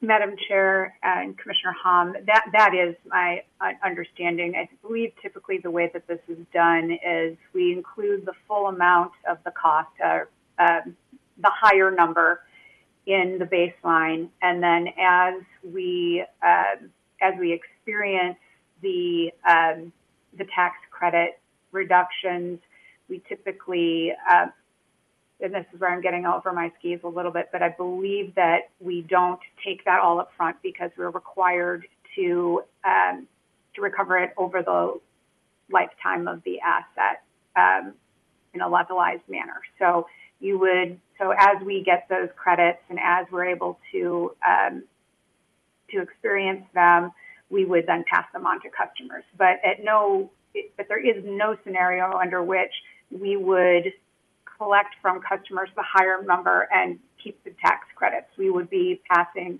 the tax credits back to customers 100% through the rider. Thank you, Chair Stephen. And yeah, thanks for the answer. So ITC, even though you got an investment tax credit, you are going to amortize over the life of asset. So in that case, I have a question to the department whether their low number is reflecting that amortization or is it one-time 40% discount from overall. Dr. Rackow, the tax attorney. Thanks for the promotion. I believe it's reflected as a upfront deduction in the capital cost. Thank you. So that means that number is not relevant at this point. If companies are actually using amortization and also there is other thing going on with the rate of return and other things, if they are doing it over time. So that number may not be same even though you have a present value of these numbers. Do you think this low number is still valid? It's valid in that it reflects the upfront value. It doesn't take into account the detailed accounting that happens later on, is the way I would think of it. Okay, yeah. So theoretically it's the right number, but accounting-wise it's going to be a different number. It's going to be wrong in the accounting universe, Thank yes. you. And then the other, just to close the loop on, and others will have questions, but so we're clear on the positions for the soft cap. Where were we at? We're at 4. We might need to change 3 language slightly. 4, both parties agreed to that now. And 5, correct? No. Ms. Donofrio? Madam Chair, we had an issue with decision option 5 in that it's just very vague and it is unclear to us what is really meant by this and how that would substitute or for 6 or what really the intent of this was. So, and Dr. Lieb, after hearing that and looking at your number 5, it is kind of vague.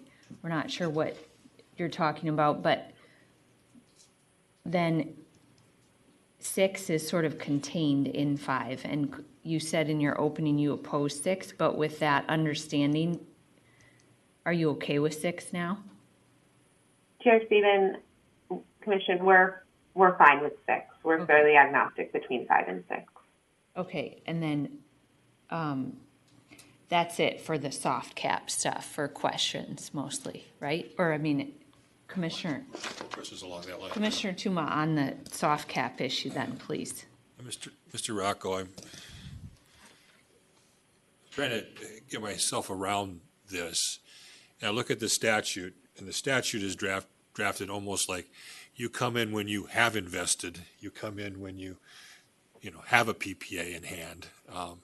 And a lot of these questions that we're worried about soft caps would be a little bit more baked than what they are now. It seems like this one is a little earlier, but I could be wrong. There's been a lot of these things where we've sent out a utility to do a bidding process and they come back, and that's usually when we're setting caps and applying for approval for a rate recovery rider. This seems to be kind of expedited and we'll have to determine if it's right, to be expedited for the ARIS process. But it seems like it's, even though they've done a trade secret assessment and has a good LOE, it didn't look like a full bidding process, but I could be wrong.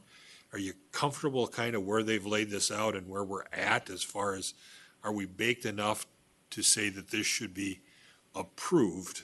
I can see it saying, yeah, it certainly qualifies. I'm going to argue that it doesn't qualify for this statute, but it's asking us to approve it for the statute recovery. They're going to put a line item in some sort of future filing for us with, whatever investments they're going to come up with in the next year.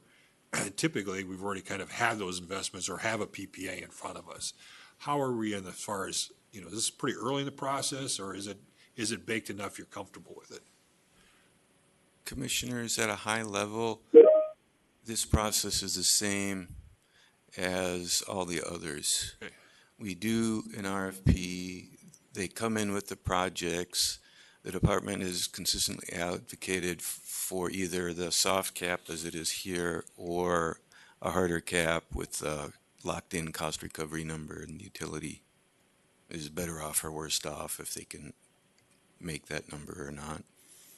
So this is fairly standard. The only thing that's really different about Otter Tail is their RFP process is a little bit less well-defined or looser. They walk around and talk to projects rather than sending out a formal document and getting bids.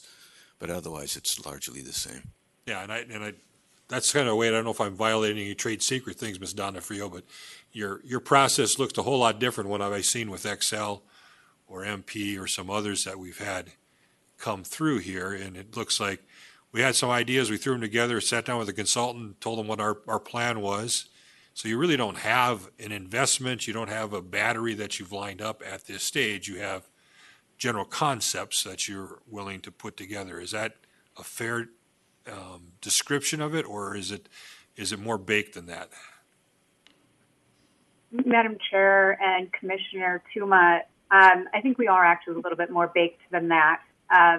We are in the process of finalizing contracts with the battery vendors. We have we engage in an RFP process for that through our supply chain. The uniqueness of our process has everything to do with our size and the rural nature of where we're located.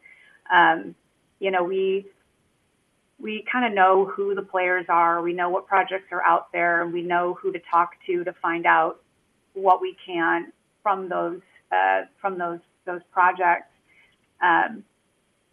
And that enables us to move more quickly when we need to do something like this, because we are continually collecting that information. We don't, it's not a long, protracted process. And you will note that Leidos, the independent evaluator, took a look at our process and the competing projects and was comfortable with this. We hope that carries some weight. If you want more details about the process, I would turn that over to Nate Jensen. I think I understand your process well enough. It's just, as we sit here now, it doesn't look as baked as other projects that have come for approval under the rider. And that's, I want to understand that where we're setting this so that I don't want to be pre-approving access to the rider, and that's different than what your friends in North Dakota do. We don't pre-approve, we approve after you have a plan together. And so you have a project, it's going to be a battery, it's going to be interconnected at Hoot Lake, and I think that's pretty substantial. You are seeking bids right now, so that that to me is getting more baked, and those bids will be disclosed to us, maybe trade secret, but whatever those bids are for the different battery vendors will be disclosed in our prudency review as this comes to us for approval of the actual rates of recovery in a future rider filing or a future rate case, right?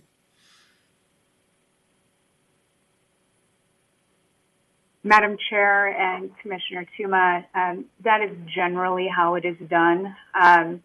I believe we have, and I will have to ask Nate Jensen to answer that as to whether we have completed receiving the RFPs for the batteries or if we are still receiving them. But in general, that is how this would go. We are confident in the numbers that we provided and our ability to make this project happen within them. Just as confident as we would be for any other project, with the exception, unfortunately, of the interconnection costs, which still have some variability that is outside our control. Mr. Jensen, I don't know if that trade secret, how many, what is the robustness of the bidding process so far as the, the folks that you're seeking bids from? I would assume you're getting bids for the components they're going into this BESS.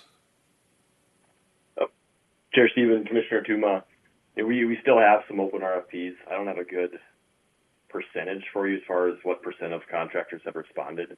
If you want some specific details, we do have another gentleman on the call, Preston Reaver, who could get into the specifics of the actual bids.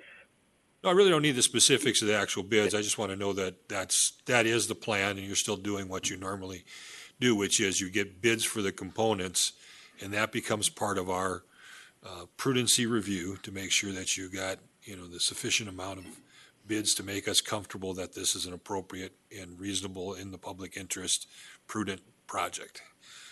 Yes. Chair Stephen, Commissioner Tuma, it's going to be very similar to what we've done with previous self-build projects. That's good. I found it interesting. I did, of course, look at the maps, and of course, I enjoyed it. I remember standing on the corner of the Hoot Lake factory, and it's kind of weird that it's no longer there, and there's going to be a battery just right about the same spot where we're standing. It's kind of makes it kind of weird feel it. But you've kept the old. Is the old hydro plant still running? Is that still there? Yes, Commissioner Tuma, it is still running. Yep. Yeah, it's pretty cool. It's old belt that they just throw on there, and it's pretty wild. So looks like something my dad would have built in his backyard, but it's running and it's working, so it's kind of cool. Commissioner Hom. Thank you, Chair Stephen. So I have some question about the dates you put it in your application. First of all, you put the ERAS result dates, November 4th, and then point of no return as of November 11th for your commitment. What happened to it? We already well past that deadline. Ms. Donofrio. Chair. Or Mr. Jensen. Chair Stephen, Commissioner Ham, that was the original date when we had first received information on the ARIS process. Again, this is a brand new process. We are in the first study group. There ended up being some delays. The new, we're now expecting final ARIS results any day now. But at the time of our filing, those were the dates that we were expecting. Okay, thank you. It could have been very helpful if you filed those updates, because you are urging us to expedite this process using those dates. The second, what happened to the Dakota affected system study? Are you expecting the result coming out soon, or how long will it take? Chair Stephen, Commissioner Ham, we have been in conversations with Dakota. They are tentatively not going to perform the study. They're comfortable with the project. Okay. They haven't put that in writing yet, but it sounds like the Dakota effective system study isn't going to be an issue for this project. That is a great news. Thank you. Another dates you put it in your application is you are going to start construction in 2025. Do you think you can start construction without commission permit on the siting? Commissioner Ham, we have purchased a transformer for the project to, on paper, so construction has already began. Okay, to avoid the feedback concern. So you mean safe harbor condition is met? That is correct. Okay.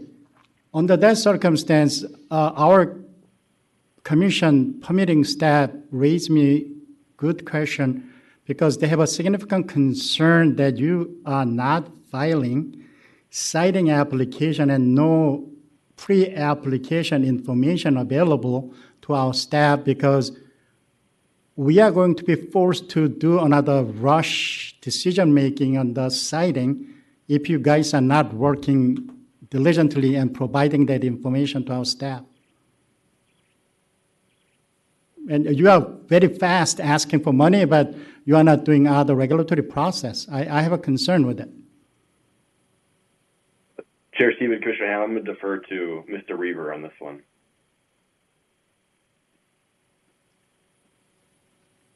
I don't know if he's on. Can you hear me? Oh, hi. Okay. Please state your name Yep. for the record. Yep, Preston Reaver with Otter Power. Thank you for the question, Commissioner Ham. So yes, we understand the site permit that you allude to, and we fully expect to go through that process with this project. Due to the ERIS, again, with the expedited review, that's something that will come shortly after. Again, we're doing everything we can to actually get that filing ready to submit to the state in late spring, early summer of 2026. And with that said, we won't be doing any physical construction, moving any dirt, that sort of thing, until, of course, we have that site permit in hand, which we hope to have around about with the new 216I process, hopefully 6 to 8 months, maybe a little bit longer, but that's our current target with the site permit.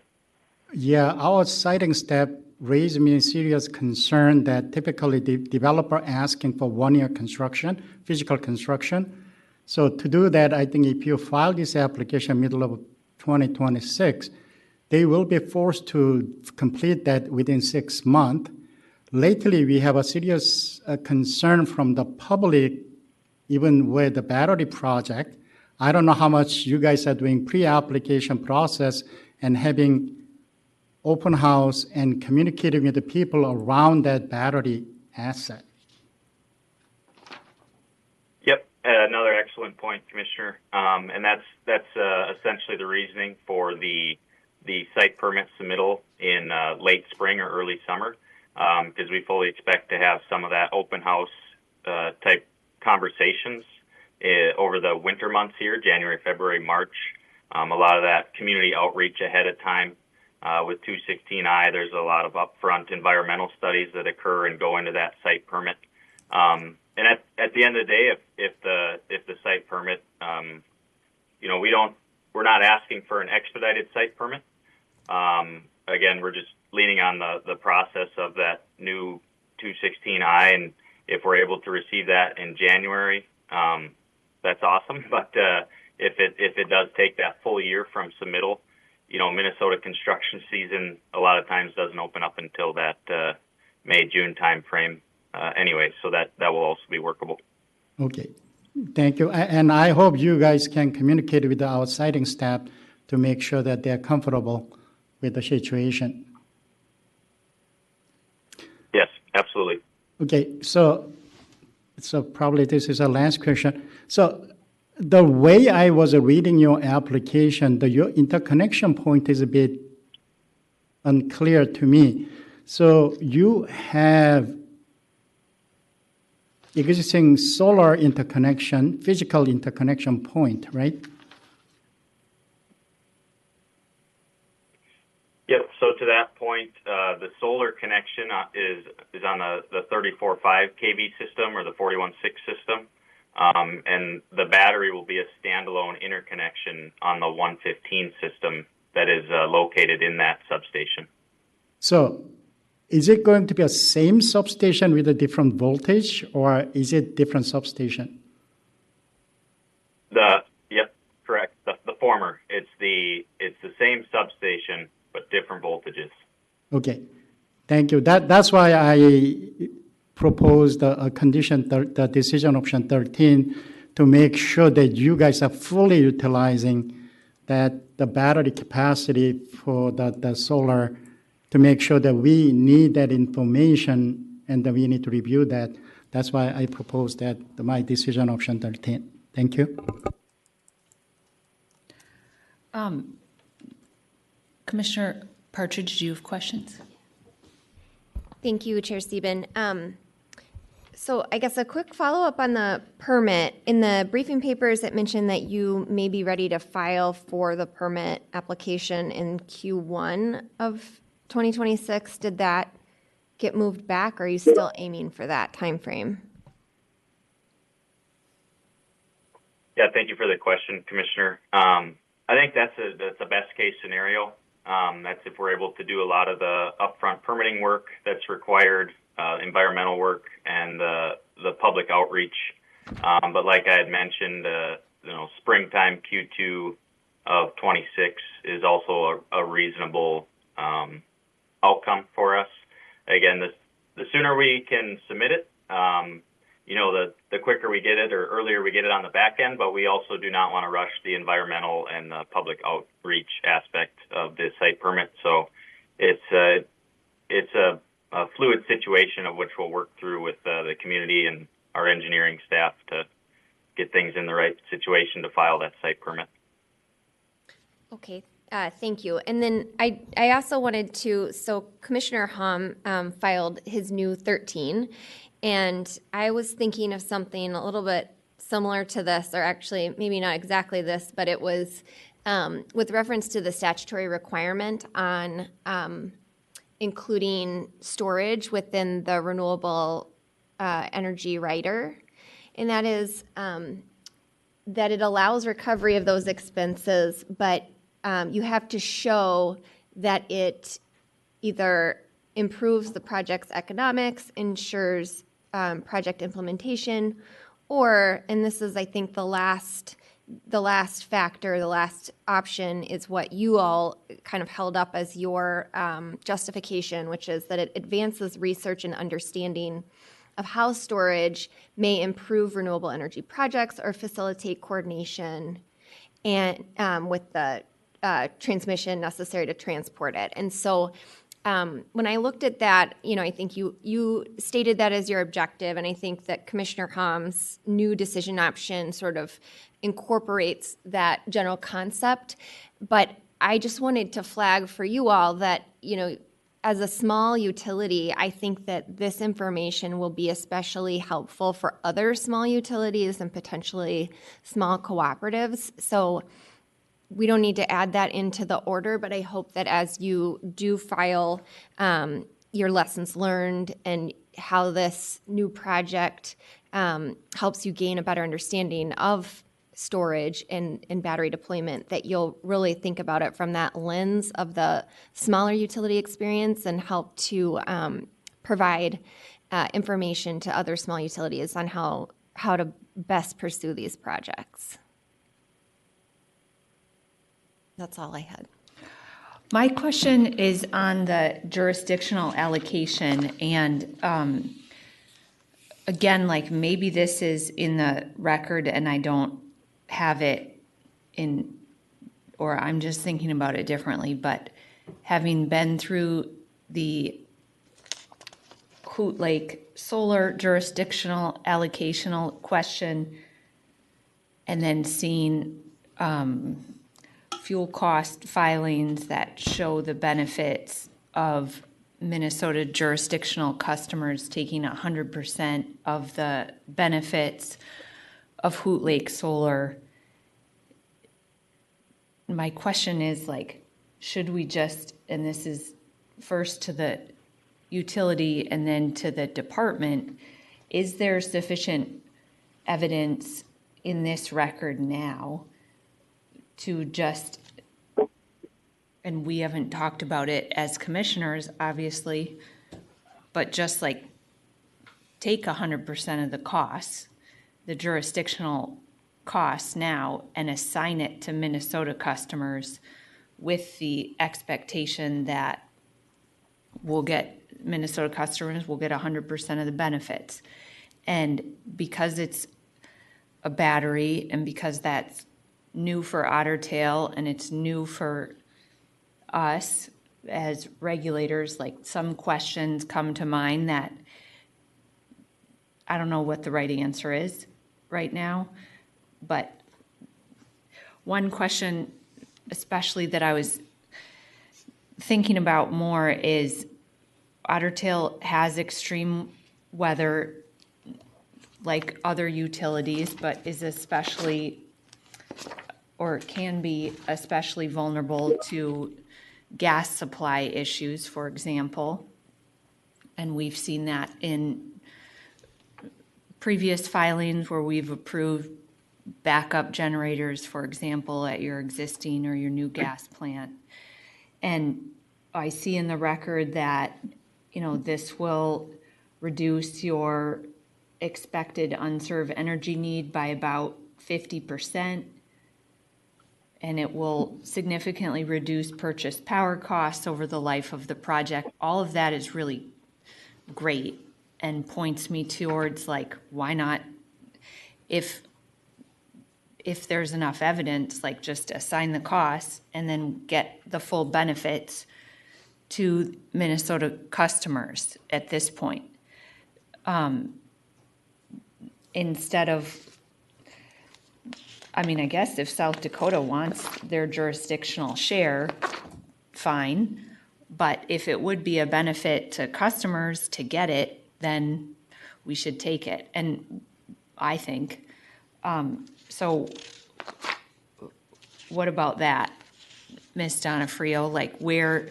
Where is the analysis in here that shows it would be, or are you supportive of just doing full allocation to Minnesota?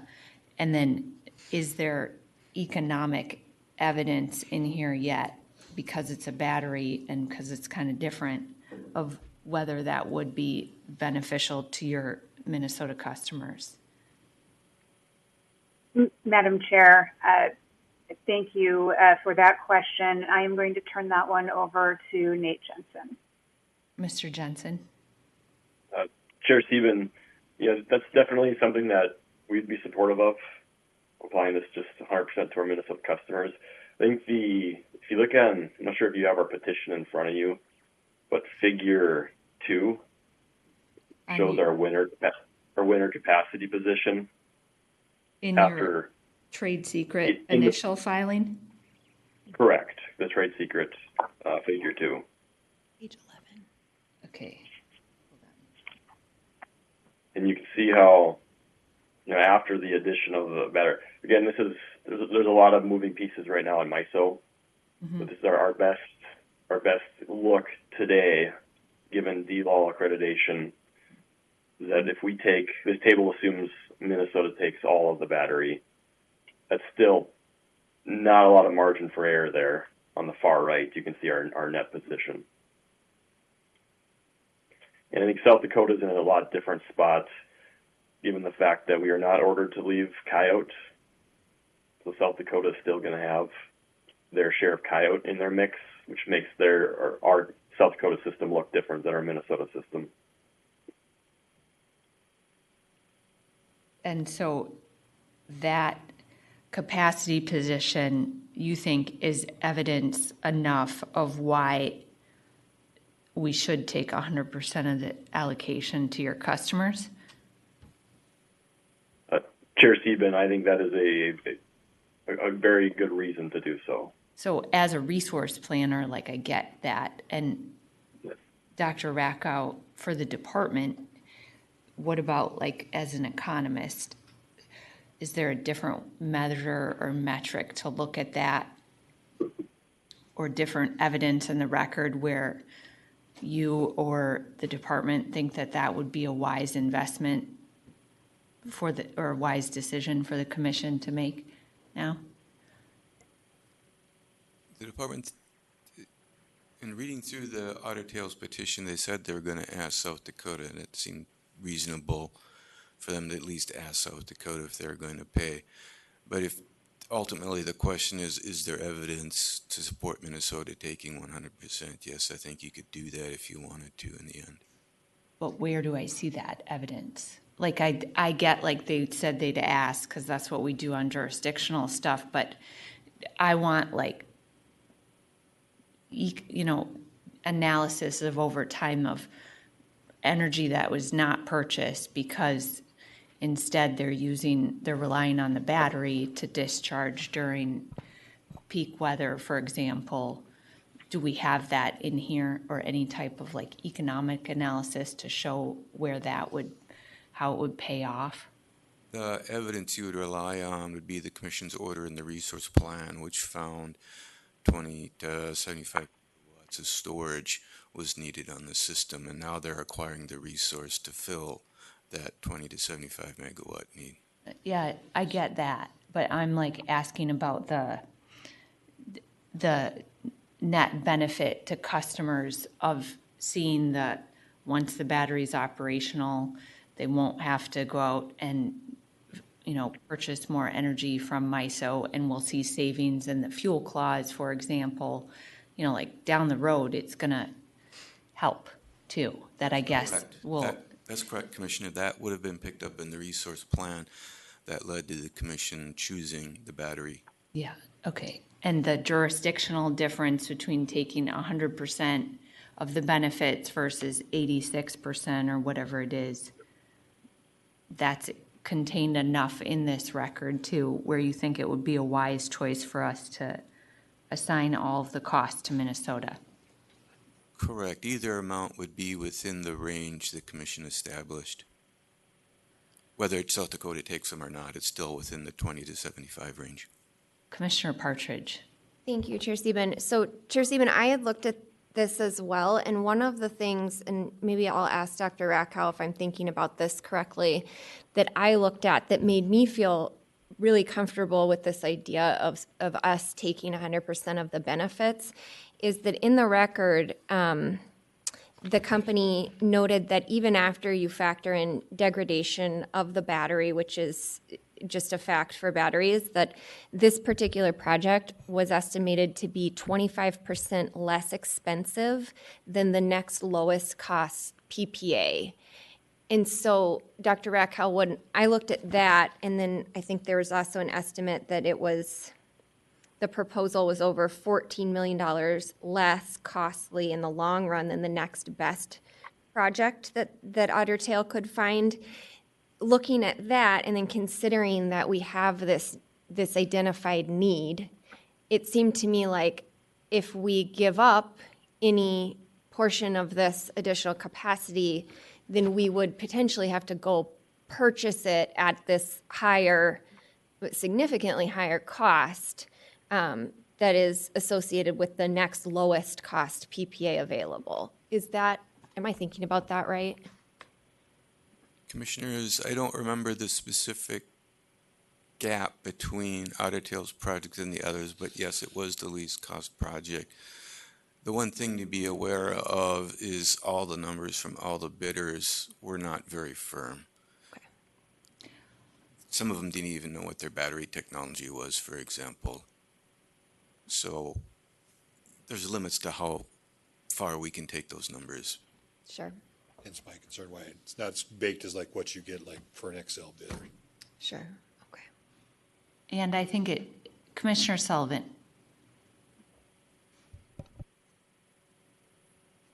Thank you. No, I think this might be a question for Dr. Rakow, but it might be better for Minnesota customers, and ultimately that's who we care about. But if we're not sharing these costs, everybody's going to have to build their system a little bit bigger, right? South Dakota, North Dakota, us. And for the entire system, it's going to be a little bit more robust, and Otter Tail is going to have a little bit more rate base than it would have otherwise, right? Dr. Rakow. I don't think that's quite correct, Commissioner. Every state will have its forecast, and the reserve ratio would be applied to that forecast, and they'd have to build it. I'd prefer to defer to Mr. Jensen. He actually does the IRP for Otter Tail and would know more. Okay. Mr. Jensen? Chair Steben, Commissioner Sullivan, I'm going to agree with Dr. Rakow where, our goal will be to meet all of our jurisdictions' capacity need as efficiently as possible. And again, referring to Figure 2 in the initial filing, this battery does a pretty good job of fitting that need for Minnesota. Mm-hmm. And we will, North Dakota has its own resource plan process where we're going to assess resource needs there. South Dakota, we have to do that outside of a resource planning process, but that's still something that we do. And in the event that we have a capacity need in one jurisdiction, we will find a resource that meets it. If we have a multiple jurisdictional capacity need, we'll still look at a single resource that could be shared to try to avoid that overbuild risk you're talking about. And ultimately, I'll say ultimately all three commissions will need to approve any investment that we're making on behalf of those jurisdictions. Mm-hmm.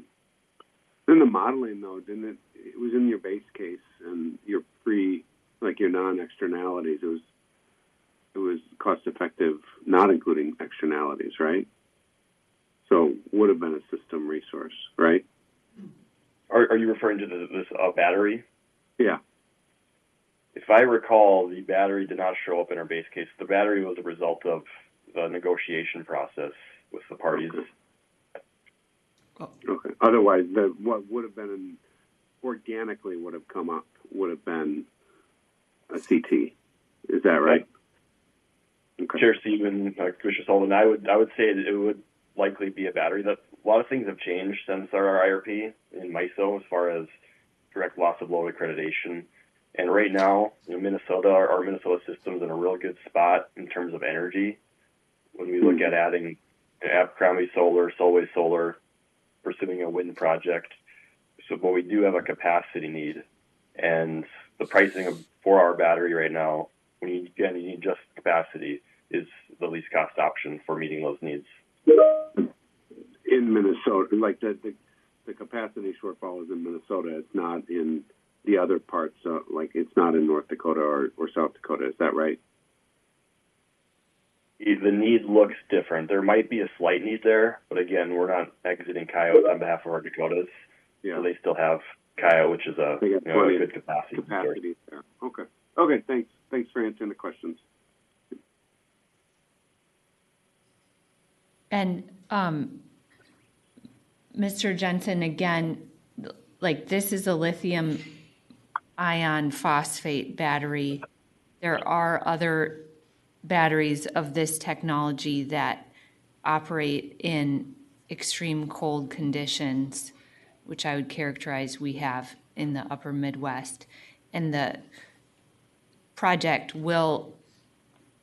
there's reasonable evidence that, although this isn't the siting permit, it is going to be operated in a way that will bring reliability benefits to Otter Tail and their customers. And again, I think help decrease the likelihood that we would be short on energy when it's needed, which would cause Otter Tail customers' prices to rise. That's the general way I'm thinking about it. We're diversifying your energy system in a way that will bring more reliability and help over time decrease the risk of high costs for your customers. Is that a fair way to characterize it? Chair Stephen, yeah, I'll maybe defer to Mr. Reaver on some of are there other lithium iron phosphate projects? But to your point of benefiting Minnesota customers, you referenced the expected unserved energy analysis that we performed. And again, when we look at our system as an island, that's not the way it works in reality. So that unserved energy, really what that's showing is your market reliance. And then this battery does reduce our market reliance by about 50%. And those are hours where we can't serve our Minnesota load with Minnesota resources. Mm-hmm. And those are going to be in hours where LMPs are likely going to be high. So there's going to be benefit to Minnesota customers having that dispatchable resource on their behalf. And Mr. Rework, anything about how cold it can get out there in Hoot Lake and how the battery going to be outside or contained? It will be outdoors, correct? Yep. So that's the correct understanding, Madam Chair. There's containers and they have heating and cooling systems within those containers that the cells are contained in. But yes, we will design these projects to handle the Minnesota cold, and there's industry projects that have demonstrated that capability. Great. Okay. That's what I had, commissioners, about the jurisdictional stuff. But we didn't hear from, whatever others want to do, I'm open to as well. But I think there's the case to just allow them to get 100% jurisdictional benefits.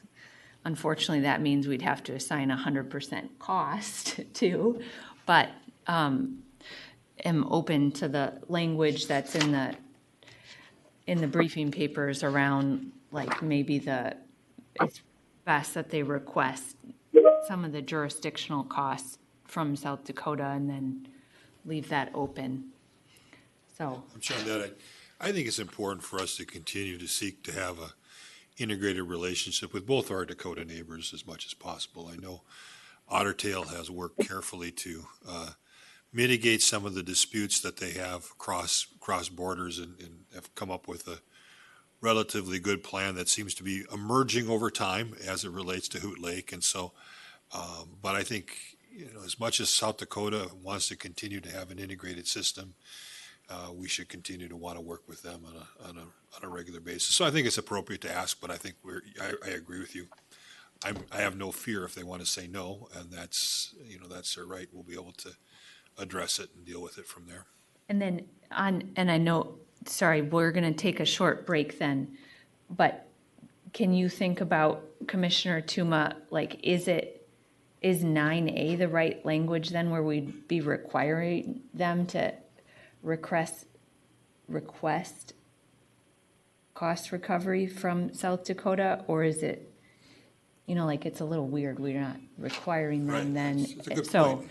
maybe we'll take a break and think about that, squishy language a little bit, and how much time of a break do we need, Commissioner Sullivan? 5 minutes? The commission will stand in recess for 5 minutes, and then we'll come back. Thank you.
okay, the commission will come back from its recess, and we remembered that Otter Tail had proposed a new 9 that maybe we could see. If we have it, Ms. Keeler, no, Madam it- Chair, oh, I would Ms. be happy to, if the computer will allow me, I think I can share. I'm not the person to Never ask. known if that happened, but we could find out. I'm going to try.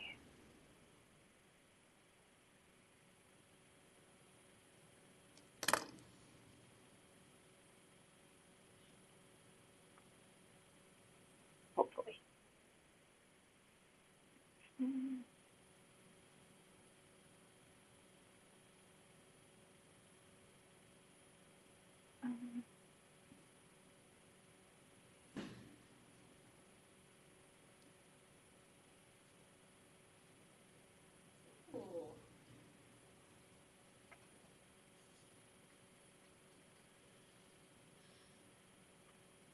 Madam Chair, I have tried to share. It says Yeah, I'm we sharing. can- You We can it. see it. And so, Ms. Donofrio, the way this would work, I believe, is you would request the jurisdictional share from South Dakota, and then if they say yes, then you'll knock down our 100% allocation down to the jurisdictional allocate, like 16% down, is it, or something? Approximately 20, 16? Madam Chair, it is somewhere in that range. I'm not exactly sure of the percentage, but other than that, you're absolutely correct. That is how it would work. Well, Madam Chair, it goes back to your earlier discussion, the word require. I mean, I don't feel a need to require that, but we could recognize that they are, and then. It could just say Otter Tail may request cost recovery from the South Dakota Commission, and if it does, then they'll adjust it. I mean, I think the question for me, Commissioner Tuma, is like, if we can take the benefits and it makes sense, like take the benefits, they'll still have an integrated system. Right. I think the only thing I was But going it to say is like you're being deferential and being like, well, if they want part of it, then we'll let them have their part. My point is like, we have our chance at the bite at the apple now, and if everybody's like, well, you should take the benefits and attribute them to Minnesotans, then like, I think there's evidence to do that. But if this is, since you're in closer touch with our South Dakota colleagues, if this is like a way to be neighborly and continue to say like, we want to do planning in a way that works for the entirety of Otter Tail's system, and they want it, then. I like the may, and the reason I like the may is because it goes back to Mr. Jensen's comment that we may need it for Minnesota capacity, so it gives them that flexibility to look at what they need to file and what the capacity they need for MISO, and so they may say to South Dakota, you know, in the end, it just worked out better to keep the capacity for the battery in Minnesota, but maybe it might work out, because it sounded like they're still in the early assessments of this. And so I kind of like the flexibility to them may do it, and then they can, if they need to keep the capacity in Minnesota, they can. But if they want to seek that recovery from South Dakota, we recognize that, and we'll just have to work it out. So I kind of like the, drop the require and say Otter Tail may request cost recovery from South Dakota. And I think then the rest of it should work. Ms. Donatello, if we did that, it's still, this is where I'm not good at grammar, so I'm looking to you to. Ms. Donofrio. Donofrio? What did I tell him? You can bring us some pizzas next time that you come to the commission. How's that? You see where we already talked about my mind was going about an hour ago, so I'm at least in the right nationality. So, Madam Chair, Commissioner Tuma, It's a date, Pete says. I think it would be fine to say Otter till, see if I can do this. It would just be Otter till May, request cost recovery. I think that our preference, I think our preference would be for this proposed change to May. We are willing to work with Require, but May is great. So we're just fine with that. Is the department okay with that? Yes. Okay, great. Any other comments on this, or commissioners, other questions on the docket, or are we getting close to a motion? Yeah, Madam Chair, I just have one statement. I really like the project. I know it's a little early in the process. I was comfortable after reading the documents and hearing from it. I actually do have a name for the new best when you get to it, Mr. Jensen and Mrs. Donofrio. It should be the Dar Spiegel best system at Hoot Lake. If you remember, there was an article by an investigative journalist from Germany that came here, and they used Hoot Lake as this example of how bad we are on coal. And it's kind of hilarious now that it's going to be a solar battery facility. Back in 2017, it was the poster child for the end of the world, and they actually fired the guy because he actually made up the story mostly. So there you go. You got a name for. But we don't need to enshrine the name of a great project with a bad story. Well, no, it's a good story actually, because you think about it. The reality is we're making good progress, and I appreciate that from Otter Tail. Yeah. It's moving forward. So. Maybe we could have a naming contest in the citing docket or something like if they don't come up with it, because I don't know if I think that's a great idea. But I do like the project and appreciate that ARIS and the changing tax guidance and everything is creating a lot of uncertainty for our utilities and for developers in the battery and renewable space, and appreciate the efforts that you made to move this project forward and also go out and shop it around enough to get bids and show that it is in the public interest for us to approve it here today, or to approve this phase of it. So thank you to the department too for their work in that, and for pushing us on the timing of it as well. Appreciate that. So who else would like to speak or make a motion? Commissioner Sullivan? I'm good. I don't need to speak. As far as making a motion, I'm happy to make one, but someone there might be easier for them to do it because it's at the tips of your fingertips. Okay. Commissioner Hom, are you ready? I can try. Thank you, Chair Stephen. So I'll just suggest some motion that I understood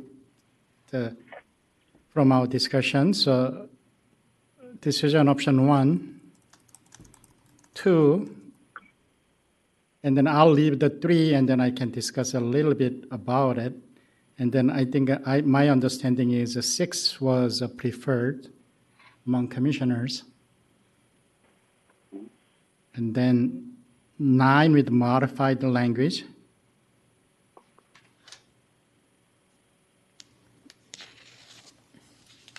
And then 12 and 13. The new 13 and 12. Yep. So for the decision option 3, I'm okay not moving it, but if department or company wants to make sure that rider baseline is fixed, I think we can change language a bit, and then we can do that by just striking out from all the word after petition, so company can get the number based on tax status at the time of rider recovery. So I think we don't need that range discussed there, because by the time companies are asking for recovery, they will know the tax status. And is, I guess this is a question for the department and Otter Tail. If we limited the cost recovery under the RCR rider to the project costs identified in the petition and ended it there, is that better than just, is that, or do we need to like reference the DOC's filing for the other ways that it's listed, or is it just like gonna come out in the other decision options as Commissioner Hom suggested? Ms. Donofrio. Madam Chair, I believe that it would be fine to end it after the word petition, as that flows then into decision option 4, and then from there into decision option 6. Okay. Then I'll move additionally number 4.